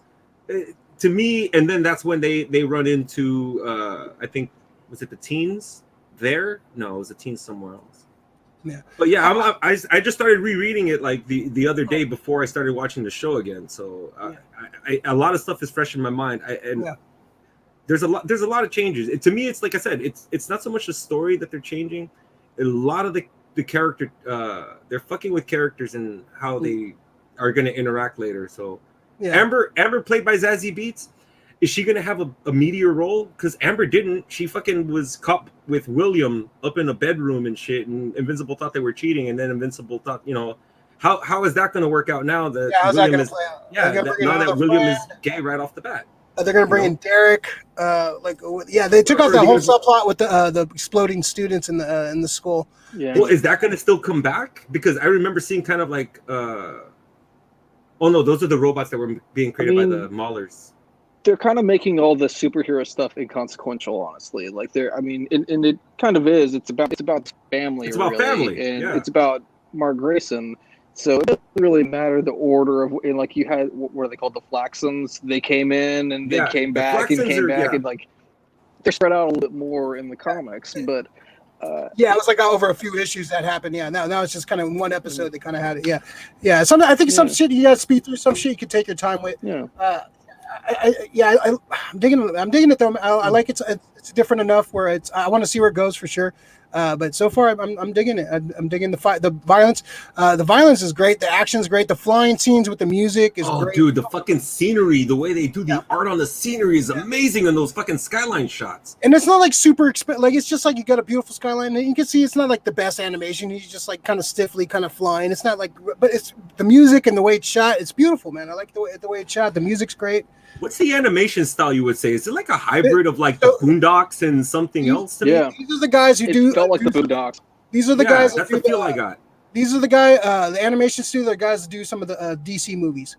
So some of the so some of the DC movies. I like, once I heard that, I was like, oh, okay, that kind of makes sense. It kind of has that kind of vibe, especially in that first scene. You could definitely have a Justice League kind of vibe. So it's one of the studios that deals with what some of this, because some of those animated movies are great. It's great animation too. I love the animation. 2D, I love the music. Yeah. I love 2D, like the fact that it's 2D. Like 2D is kind of a dying art nowadays. I know it's like flash animation, so it's not real hand drawn 2D, but I just like the fact that that's still around, it's still a thing. It looks gorgeous. The show looks just straight up out of the comic book. It looks straight up like it took like the best of Corey Walker and Ryan Otley and kind of merged it a little bit, and it looks great, man. I think the show looks amazing. Yeah. So yeah, I'm excited. So Davis, what do you think it's going to be happening? We're going to be seeing here. We got 7 more episodes to go. What do you think we're going to see? I don't know. Honestly, the way that they changed things with Robot at the end of episode 3. You learn a little bit more about him pretty quick. Yeah, that was a little further down. Yeah, you saw he was there were some nefarious things with him early on, but they kind of put like his heel turn is a little more. It looks like it's pushed up a little bit. It's got me intrigued. I love the comic and I love the cartoon now. Like I have faith in it. And I expect things to be changing. I want it to be panel for panel, but I don't. So it's not realistic. I want it to be fresh, and they're doing a good job with it. My one worry is that, so we love it. We've read the comic and everything, but to the casual, inundated, with superhero stuff everywhere. We've been talking about superheroes for the last hour and a half of various platforms. Is that they're going to be like, they made The Boys a cartoon. Cool. Let's see what's on Netflix. I hope that doesn't happen. I hope people watch it, but a 5-minute cartoon is also a lot of people can't sit through that. I realize. So hopefully there's enough people that love it like we do, and we'll keep going. Even with all the spoilers, I'm still going to watch something you should watch. We haven't really spoiled anything. Like some of the comic, even the stuff in the comic is changing. It's not going to be exactly so. We haven't spoiled some of the big fucking things, like why Omni-Man is doing what he's doing. So it's definitely it's intriguing for sure. I like to learn. Yeah, I like the fact that it's a change enough to keep me in I want to be surprised too, I do wish that the whole thing with Omni-Man, to me, that's a big thing. I wish he just didn't be so evil right off the get-go. Maybe they could have waited an episode or two. Maybe save the Guardians thing for the second episode. Yeah, I agree with that one. Yeah, I like because the thing is, when you read it, I don't know about you guys, but I liked his dad. His dad was it was an all. It's like fucking. Yeah. I like him in this. Yeah, it's like you're reading fucking Mr. Brady or something at sometimes and shit. He's just a good dude. Yeah. Yeah, That's the guy from Oz. Right? Holy it turns out it's the guy from Oz. Yeah. Yeah. I'm digging it. I like it, man. I think people will like once they know what it is. I think more people are gonna like jump into this. Like, it's not just some standard superhero cartoon. This is like a little more heart to it, a little more substance, and it has a bunch of bloody violence. Like, which, man. Like, if there was really superheroes, this is what like kind of their fights would look like. You know, it'd be like usually you have a knockdown, drag out fight to a superhero. They'll come away like unscratched. They have maybe a bruise on. Like, these guys come away with like broken limbs and chest caved in and blood everywhere. So this is like the more real. Like, even though it's a cartoon, it seems like a more realistic take on superheroes. Really, there would be some blood. There would be some damage for sure. All right. I'm digging it. Definitely like not perfect, but I'm liking it so far. And I'm just going to tell the same thing with the comic. I'm going to tell everybody, hey, watch this fucking show. Read the comic. Read the comic. Watch the show. I'm going to say the same thing. It's a good comic. I love the animation. The battles are amazing.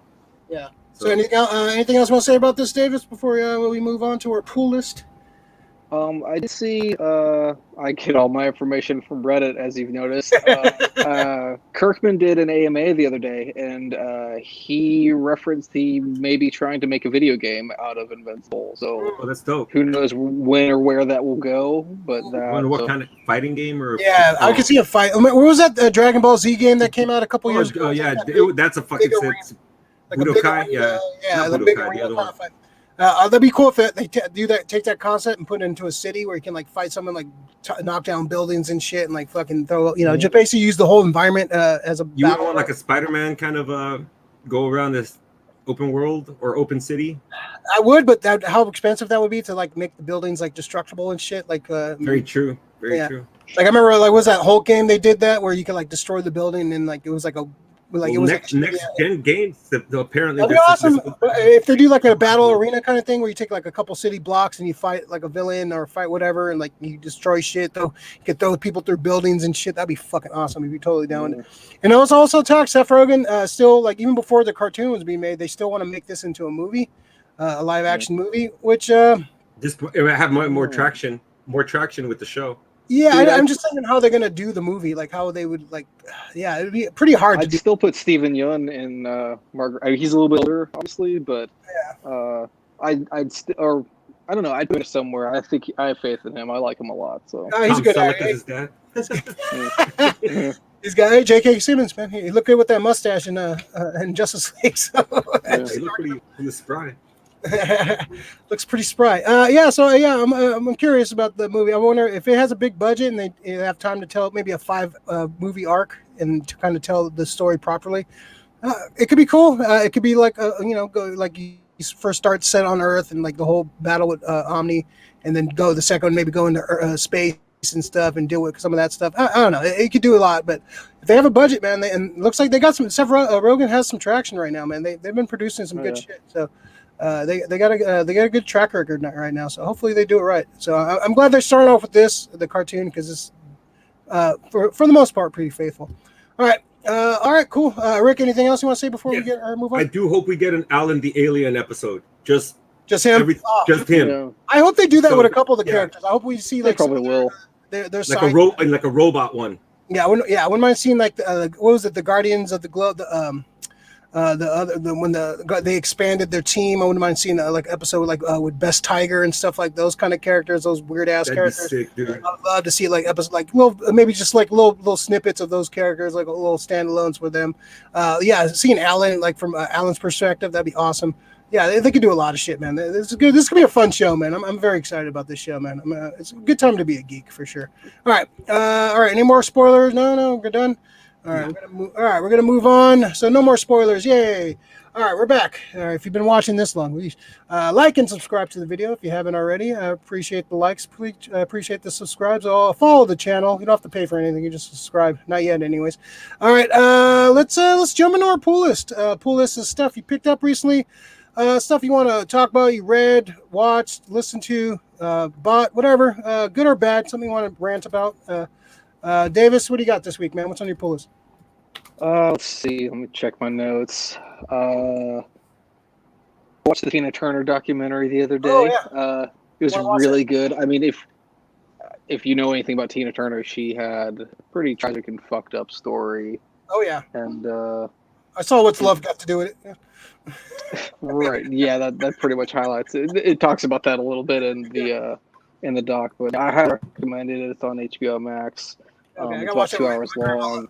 My grandma loves I Teen Turner. thought, oh yeah, they should have done a mini or like a several episodes of the documentary. I feel like, but just 1-2 hour movie. But Okay. yeah, there's so much more told.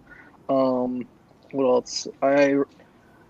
I'm in an issue by issue thing. The place I never want to be, reading. I usually like to read huge chunks of stuff and not wait month after month. And I'm at that point in Immortal Hulk. Sadly. Oh, really? So, I'm at like Marvel Unlimited doesn't get the issues till 6 months after they hit Sands. So I'm at like issue 41 or something. Yeah, I think I'm up to that too. Yeah, that's good, man. Yeah. It's fucking trip, man. Read that, and then Nailbiter. Have you guys read that? It's pretty good. I heard it's good. Yeah, I think is it James? No, I don't think it's James Tinian. I think it's Josh. Sorry, I forget the name, but basically it's about a town with that happened to have like I think like 13 or so serial killers come from the town, and it's kind of the story of this town and how that came to be. It's pretty crazy and fucked up. I like it a lot. James Tinian? And is it him? He wrote Nailbiter? No, is it? That's what I was asking. Yeah, he did Something Is Killing the Children. Oh. But which I read a bunch of that recently. It's really good. But I also finished reading Williamson. Joshua Yes, Williamson. thank you. Josh something. Who just did an amazing run on The Flash. Oh, did he? Yeah, I did a great run on The Flash. Well, check out Nailbiter. I recommend it. It's a good horror comic. I've heard of it. Yeah. And then I finally finished all the Usagi from Dark Horse. I realized there's about 5,000 pages I read, and I finished all those volumes now. So now I just have to wait forever for them to put the next, like he's doing it with IDW and putting those into a big compendium or something, or omnibus, and picking that up. So again, I don't know how I feel about the color aspect of it. Sometimes he does like a watercolor and it looks really nice, but then I've seen some issues that I was like, I don't know about that. But, what was your favorite story from the run? Oh, dude, it's hard to pick because they're kind of like parables. Like there's lessons learned in every one. They're short, they're quick stories. Some of them are arcs that will go for a little while, but most of them are pretty quick stories that resolve in 10, 15 pages, something like that. So it's just the takeaway from it is don't be a dick to people. Or a samurai rabbit might kill you. You never know. We need that samurai rabbit now, man. Stop fucking. You should be kind to people. So that's the real takeaway for Sagi. There's a lot more about honor, discipline, and all that goes into it, definitely. And then on a less exciting note, I watched the new episode of that Mighty Ducks show that came out. Yeah, I liked it. I was as soon as I saw it, I was like, I don't want to see these assholes grown up. Like, I don't care about these assholes. It's only Bombay. It's only Bombay. Really? He's the only one in the bar. I don't think it's definitely not watching this. That was the whole point. The first episode. Bah. I like where it came from. Because you know what? There's a lot of fucking soccer parents and baseball dads out there, and that's what is pretty much poking. The Mighty Ducks used to be the underdog. Now you have to have fucking trainers and to fucking play like fucking all youth sports. It's just showing how youth sports has changed. Like, imagine them making a Bad News Bears movie today. Like today. Like it would be corporate sponsorship and soccer moms and van dads taking it switches it up. It's just poking fun at what it is today. I didn't think about it till right now, but my nephew just had a birthday the other day, and one of his presents was like he got a he plays soccer, and he got like a one-on-one with a guy or something to like get private lessons. So cool. yeah, that is a thing that I guess is. I mean, he really wanted it. He not the kick. That's cool that they offer it, but offer it for the experience. But there's some players or there's some parents that fucking like, you must go to this lesson. It's not fun for you anymore. You must go. It's like the reverse Karate Kid. Awesome. Lori, that Tina Turner doc was heartbreaking. Talk about being a legend. Yeah, she's awesome. So good though. She's a badass chick, man. She's always been fucking bad. She's a hell of a singer. She's just been through hell and back, man. She's fucking badass, man. And hey, man, we don't need another hero, man. Classic song. Let's see. So speaking of James Tinian, I read this, The Department of Truth. Okay. Yeah, it's kind of a It's got the art's kind of Sienkiewicz, Billy Sienkiewicz, kind of a very Sienkiewicz, just kind of cool. Scratchy. I like a lot of it. It's kind of like basically all the conspiracies in the world are coming true because the will of the people make it so.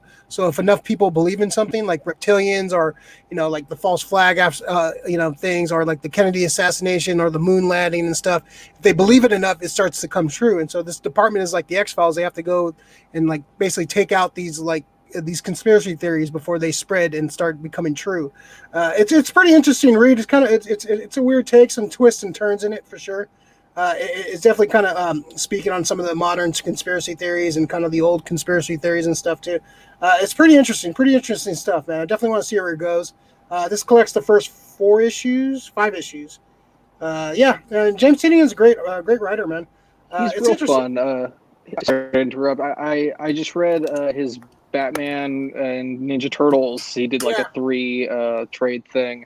And those are really fun too. So they're coming out with a omnibus of all of them together, like all the Batman Turtle things. Yeah, they were fun. It's kind of like what you want a Turtles and Batman series to be. Like it's not really, and then like not breaking the bank or doing anything out of class, but pretty interesting. So I was going down the conspiracy rabbit hole this week. So I watched the Q Into the Storm doc on HBO. Pretty fucking insane how these people fucking think and how that fucking whole shit got started, man. It's the QAnon shit's fucking weird, man. Yeah, don't put that in the fucking search. You thought Scientologists were weird. Holy fuck, man. Yeah, the QAnon folk. Yeah, kind of going behind the scenes of like who started like 4chan and 8chan and shit like that. It's pretty interesting stuff. Like they're talking to some of the people behind it and stuff. It's weird, man. Those people are fucking insane. It's pretty. You're not about to change the focus of this channel, are you? No. Going down the I was looking at some of they had some QTubers, how they call it, on their show, and they're like fucking half a million fucking subscribers. We're in the wrong business, Rick. When you start fucking spouting some reptilian fucking conspiracy. Dude, I've actually thought about like starting some false ass shit on Reddit, and then when it like takes off, to be like, "Oops, my bad." People do that all the time. Just to do that. Yeah, that's how all that shit gets starts, man. Yeah, it's fucking fun. Yeah, it's pretty interesting stuff, man. Definitely know thy enemy for sure. There's some insane like a cult and shit. Fucking. It is like a cult for sure. Yeah, it's funny how everything's like a cult. Yeah, pretty much. Well, the cult of Marvel, the cult of Star Wars, the cult of Invincible, the cult of the Crow. So yeah, it's still part of it. It's a pretty interesting. Yeah, I think it's like it's a 6-part documentary. 3 episodes in, pretty interesting stuff. Yeah, it's insane what these people fucking believe. Also, what else did I pick up this week? I've been playing FIFA 2018 FIFA on the Switch. Yeah, just going back and playing FIFA. The game is so awesome. I just like playing soccer. Fun as fuck, man. Yeah, it's a great game. You ever play pro clubs? I play English Premier. Oh no! Pro clubs is when you play online and you actually just play one position. Oh no! That shit's fun as fuck. That sounds boring. That's like playing. No, when you play with it's when you have to play your position and it gives you a rating based on the way you play. Yeah, man, that sounds like a lot of work. No wonder you stopped playing online, Rick. Get a little Oh no, I stopped playing because everybody doesn't want to play. Everybody wants to play striker. Yeah. All the time, and I like playing defense in that game. That's a fun, right? That's there you go. That's my shit. CDM. Well, that's why I like playing like all the. You can play, defense and offense, man.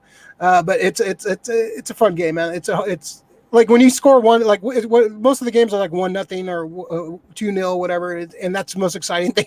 It's fucking great. It's such a fun game. So like I don't need like a new fucking FIFA. I can play a 2018 FIFA and be fucking perfectly fine. It's on my Switch, so I can play that whenever. I played a little more of that Bro Force you recommended, Davis. That's a pretty fun. It? Yeah, it's a pretty fun game, man. Yeah, to turn off your brain, just go shoot things, and all the fucking great nostalgic characters, man. It's a fun fucking game. I was playing some of the old Capcom games too. What was the game I was playing? Mecha. So it was a Japanese game. It's like Mecha something. It's like cool. It's a beat 'em up side scroller. It's basically you like jump. You have a mech suit and you're like fighting other mechs, and you destroy a mech and you add on to your mech. So you kill one of the thing has a laser beam. You add it to your armor, and like it's just a simple arcade shoot 'em up, beat 'em up game. It's fucking. I got to find the name, but it was pretty fucking fun. Let's see, and also my last one is I picked up the Scream figure. We saw this. Joe C had this. I saw it at a local Target, and I had to pick him up. Yeah, it comes with a cool voice box, and comes with a couple of knives, a couple of head sculpts. I thought it was a cool looking figure, man. Who's that by? This is NECA. Oh, that's NECA. You find that in the store? Yeah, I found that. This was in the Target. Yeah, cool looking figure. Of course, they can't call it Scream because it's they have a copyright with the costume company, so it's just called the Ghostface figure. But a cool looking figure, nice, cool help. Cool, it comes with the voice box and stuff. So, it's a fun little figure. I like it. I dig it a lot. You didn't get that Richard Simmons I sent you the other day? You didn't pick that up? I told you I'm waiting for the life-size fucking Richard Simmons doll to come in. That surprised me. I was at Target and I saw the Richard Simmons NECA and I was like, oh, that's weird. NECA's going to some deep dives, man. They're like, fuck it, we're doing everything, man. Nostalgia. There's a market for everything, man. There's a market for everything. Yeah, I don't know who the market for Richard Simmons doll is. Yeah. But he has his fans, so I can see that. Yeah. Let's see, Lori. Humans are extremely vulnerable to the illusionary truth effect. The more you hear a repeated statement, the more you believe it's true, even if it's not. Yep. Humans are easily sheeped. Yes. Yeah. Like the trash. As I came in late, did you guys see the trailer for Mortal Kombat? I haven't seen the new one. I'm pretty much set for Mortal Kombat. Yeah, I'm ready for it. I don't need to see any more. That's why I haven't watched any more of the Godzilla vs. Kong, even though I have some hesitation. I'm in for Mortal Kombat. I think I got pushed back a week, right, Rick? They pushed it back a week. I did see that, yeah. So we're gonna wait an extra week. I don't know why they're doing that. Like, it's coming on fucking. I think they're preparing. I want to prepare it for more. I think they're trying to make sure and push it back for the theaters reopening at larger capacities. That's because a lot of stuff in mid-April is gonna be opening up more stuff. So I think that's probably most likely the reason they're gonna push it back. I'm still gonna watch that one at home. That's not. I don't think Mortal Kombat's worth going out and risking my life for. Check it out. I'm in for Mortal Kombat. All right, that's all for my pull list. Rick, what do you got this week? Let me see. So definitely I wanted to show this again. So if people don't want to get that whole compendium or even like go to smaller trades, this is to me like a decent size. You're not fucking giving somebody a Bible, but you're not giving somebody a floppy either. So I mean, this one, it's a hardcover. It's pretty dope. The whole. I think there's like 17 or 18 of them. I'm not sure. I think that covers like 2 trades every hardcover, like the 2. So it's like 12 issues, like 12 issues like that. Yeah, the Ultimate Collection. This is what I started with. This was the first thing I bought after I read the smaller trades. But definitely anybody who wants to give Invincible a read, that's one of the other books that I fucking like to show. If you want to read superheroes, something new, something fresh, I give people like Invincible. It's still one of my fucking favorite books. Let me see what else. You know what? I've been watching this one YouTuber. His name is I think John Riggs, and he does like a lot of he rates old Nintendo games and stuff like that, and it's just like refreshing to see all those old school Nintendo games. Shit, I don't remember. There was something called Princess Tomato in the Salad Kingdom. I was like, shit, I fucking. Some weird fucking games back in the day. I remember playing a game called A Boy and His Blob. So it's fun to revisit all these things, all the old NES games. I want to play one called 8 Eyes. It looks like it's like a super Castlevania kind of ripoff, which I fucking love Castlevania. It's one of my fucking favorite games. So yeah, you guys should check out John Riggs. He does, and please subscribe to his channel. He's showing one thing that trips me out. There's like he has like 60 out of all his viewers, like 33% subscribe, but 66% don't. And he always like maintains those numbers. And so, you know, subscribing and liking videos, guys, you know, and watching them, it really does help when you hit like and subscribe. And so yeah, so definitely do that for us and do that for John Riggs if you're a Nintendo game fan. That's it. I get to take a sip. And dick. That's it. That is all. Awesome. Davis, so let's jump to Hidden Gems. Hidden Gems is stuff, just kind of show and tell, something you want to show off from your collection, something personal to you. It doesn't have to be anything, just something that you want to talk about, something showing, like you went to school and showed off your new toy, whatever you want to talk about. Davis, what's your Hidden Gem for the week? Well, I realized today, especially, my hidden gem is allergy medicine. I'm dying all day. My throat is all burned up, and it's just awful. So, yeah, take allergy medicine in the spring if you have any sort of allergies. It's killing me. Georgia in particular is real bad. It's covered in pollen. Our car outside is yellow now. It is not yellow underneath. Pink Cadillac. It's brutal here. So, and my dogs are covered in pollen. I can't like pet them. They're like, oh no, heartbreaking. So. Oh, it's their spring coat. Yeah. Oh man, yeah. Lori feels you on the allergies. Yeah. Tis the season. Yeah, cool. Yeah. Oof. Yeah, I usually get some bad spring allergies too, man. So yeah, I feel like just talking about it is already making my nose itch already. So yeah, not fun. So, any allergy medicine recommendations? I got a nasal spray today actually called Dynista or something. It's like a prescription. Yeah, I have one of those. One of those. That works pretty good. I recommend one. Allegro's been doing that. Allegro, you've been doing that. Yeah, Allegro's pretty good. Yeah, clears you up. Even take it when you don't have allergies, man. Get you nice and high. We're talking about the good drugs here. This is good stuff. This is what the people want to know. Rick, we're going to talk about QAnon and good drugs. I thought we'll get our fucking subs up. Yeah, for sure. Rick, what do you got? I've been playing GTA lately, so I know all about all of that shit right now. So. New business venture coming up. Hidden Gem. So I wish I brought it out. I just finished it the other day. I bought it almost 3 weeks ago, but I finally got through Dune, the graphic novel, the one adapted by Kevin Anderson, and the illustrations, Raoul Allen and Patricia Martin.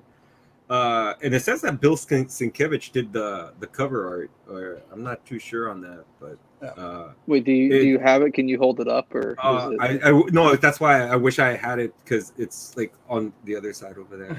Gotcha. I can run to get it real quick, but if you guys, or let me see if I can share the photo without fucking crashing or whatever. I read the book not long ago, and I really liked the book. And, the book Sean's is read sick. them all and talks about them. But... Let me see if I can share this real quick to see if it's a Bill Sienkiewicz.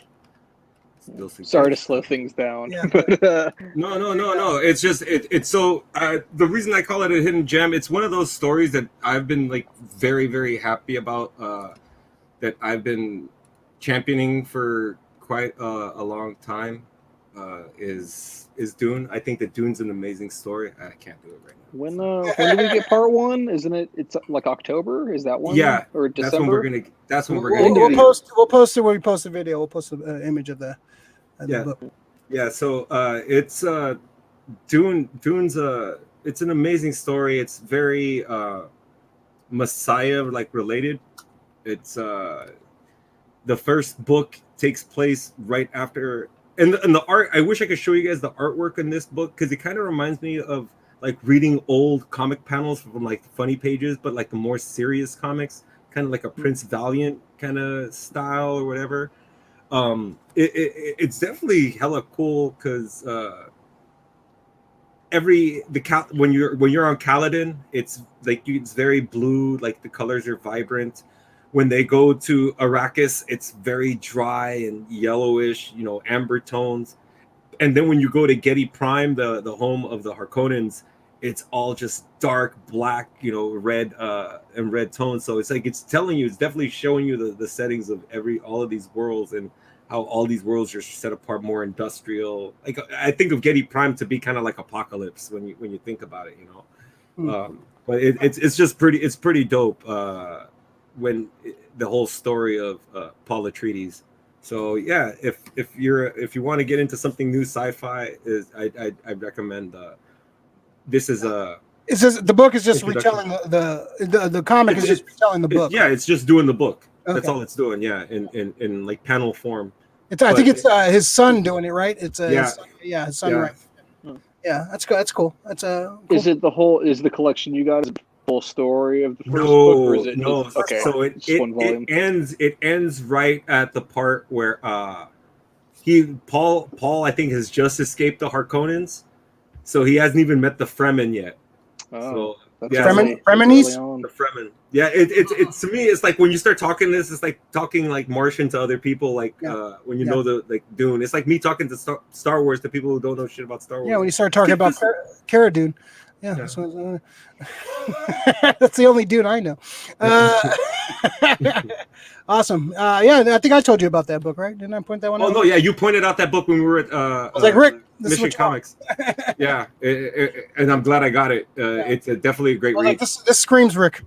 I was gonna get you that instead of the Magneto Marvel Select. Yeah, but then I bought the book, and you were like, yeah. So it all worked out in the end. There you go. Yeah, it's an amazing book. All right, awesome. So my hidden gem. I'm a big superpowers, DC superpowers fan. The collection from the 80s, the figures. I love the figures a lot. There's one figure that's like a hidden grail that I'm like probably never gonna get because it's such a low print and it's hard to find. Like a loose figure is like $800 right now. It's like insane right now, and like for a carded one is like $1,200 to $1,500. So that's gonna be impossible. I saw this guy. He was making customs of the figure online. So I got this sweet cyborg superpowers custom figure. This is like based off the mold. He got a 3D printer, got off the mold, and so made a 3D printout of the cyborg figure, which is going for. I paid a fraction of what it's worth, the real one, anyways. I got this figure in my collection. It feels a little bit more complete. It's not the original one, but it's damn near close and looks fucking spectacular. To find one like in this condition, like with the silver all good and like with everything, it's going to cost you at least $800. So I got this for a fraction of that, and this dude, Ishmael Rocket on Instagram. He makes custom. He does a lot of Secret Wars customs. And I saw this and I messaged him, hey man, make another batch, let me know. And for the price I paid for this, I'm never going to get that figure. It's going to be damn, especially not at that price. I'm not going to pay $800 for a single figure, but this is the closest thing I'm going to have to complete, getting a decent collection out of it. So that's my hidden gem, my custom cyborg figure, and that makes my collection feel a little bit more complete. So a Gotham hoodie for it, like in the Snyder Cut, little custom. Yeah, so that's the next one I'm gonna work on. That's what you need. All right. So we're coming up on 2 hours. Cool. Kept under 2 hours finally. So Davis, before we get out of here, want to ask any shout outs? Anything you want to give talk about before we get out of here? Nothing. Well, I mean, a shout out to you guys. I mean, I really enjoy this. Honestly, I look back on when we did like the 50th episode, and there was like a ton of people on there. Everyone was saying sentimental things, and I said like Wu-Tang is for the children, which it is, but after I thought about it, I was like, well, fuck, I didn't have a lot of friends growing up that was into a lot of the shit that we're into, and it's really cool. I really enjoy this, talking to you guys and the community and everything that you've created, and this is really great. And I'll say this again on the 100th episode if you have me back. So I don't know. Wu-Tang's for the kids. Wu-Tang is for the children, and we don't want to put you on the spot. For having me on always. Hey, right on, David. One of our favorite guests. We don't need a fourth guest when you're on, man, because you take your mind is a span of two. Effort. It wanders, yeah.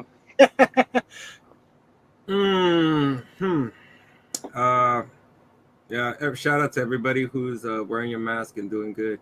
Shout out to everybody else. I hope you fucking die a horrible fucking death for not wearing and just caring about other people. Natural selection has a way of catching up to everybody, so just saying. Darwin works. Yeah, right on. Just shout out to everybody that's supporting the channel and spreading the love. We're gonna try to push these subs up, man. It's been kind of slow, but we're gonna keep doing our thing. We're not gonna change. We're gonna do hopefully our Godzilla versus Kong on Friday review. That'll be episode 72. So look out for that. We haven't decided on a time or date yet, but hopefully on there. Look out for the after show for Falcon and Winter Soldier. It's been a great show, so definitely gonna keep up with that. That's great. And also we're excited everybody keep wearing their mask and all this shit going on with Asian folks, man. Leave the Asian folks alone, man. If you see something happening, like somebody doing something wrong and fucking with people, say something, man. Don't just stand. I've seen so many. Don't stand by there, man. Like those assholes in New York that closed the door on the poor lady getting kicked. They're like, fuck you guys, man. Who gets caught doing this shit? Don't let me catch you outside doing this shit. If I catch somebody doing this shit to Asian folks, man, anybody really, man. Anybody, for real, man. Yeah, but it's just it just seems to be like just open season on Asian folks, man. And that's bullshit, man. We have a lot of Asian folks, friends and stuff, and just seeing the horror stories every day online. Like, why? Like, what kind of fucking punk ass fucking Philly's pissed. What kind of punk ass person are you to pick on a fucking 70-year-old fucking woman or 80-year-old man? What kind of fucking punk ass bitch of a fucking person you are to do that to another human being, let alone an elderly person? I don't care what you believe. The Asian people are evil. Like, no, you're a fucking asshole for that. And all these guys need to be prosecuted. If you see this shit going on in the street, step in, say something, because people are going to keep doing this, and they think this is okay. It's not okay. So we have to stand up for our folks, man. And because who's next? We're going to start beating up old Latin folks. Who's next? That's been happening for a long time too. It's just everything's been happening. Now people want to talk about it. But the thing is, they're just talking. It's the indifference of good men that is the truest evil, man. If there's shit going down, don't be indifferent about it. Fucking do something. Be proactive, man. Yeah. Don't and let this shit go down in front of you. Life in your way, but if you're capable, say something. Do something, man. Because these people are going to keep doing this shit, man. You need to, protect our elderly, protect ourselves, man. Yeah, so anybody, don't let me catch you motherfuckers doing this shit when I'm out there, man. I'm fucking somebody up, man. I don't give a fuck. Me too. Definitely don't. So fuck them. Fuck those guys treating people like that. So, just watch out for each other. Wear your mask. Stay safe.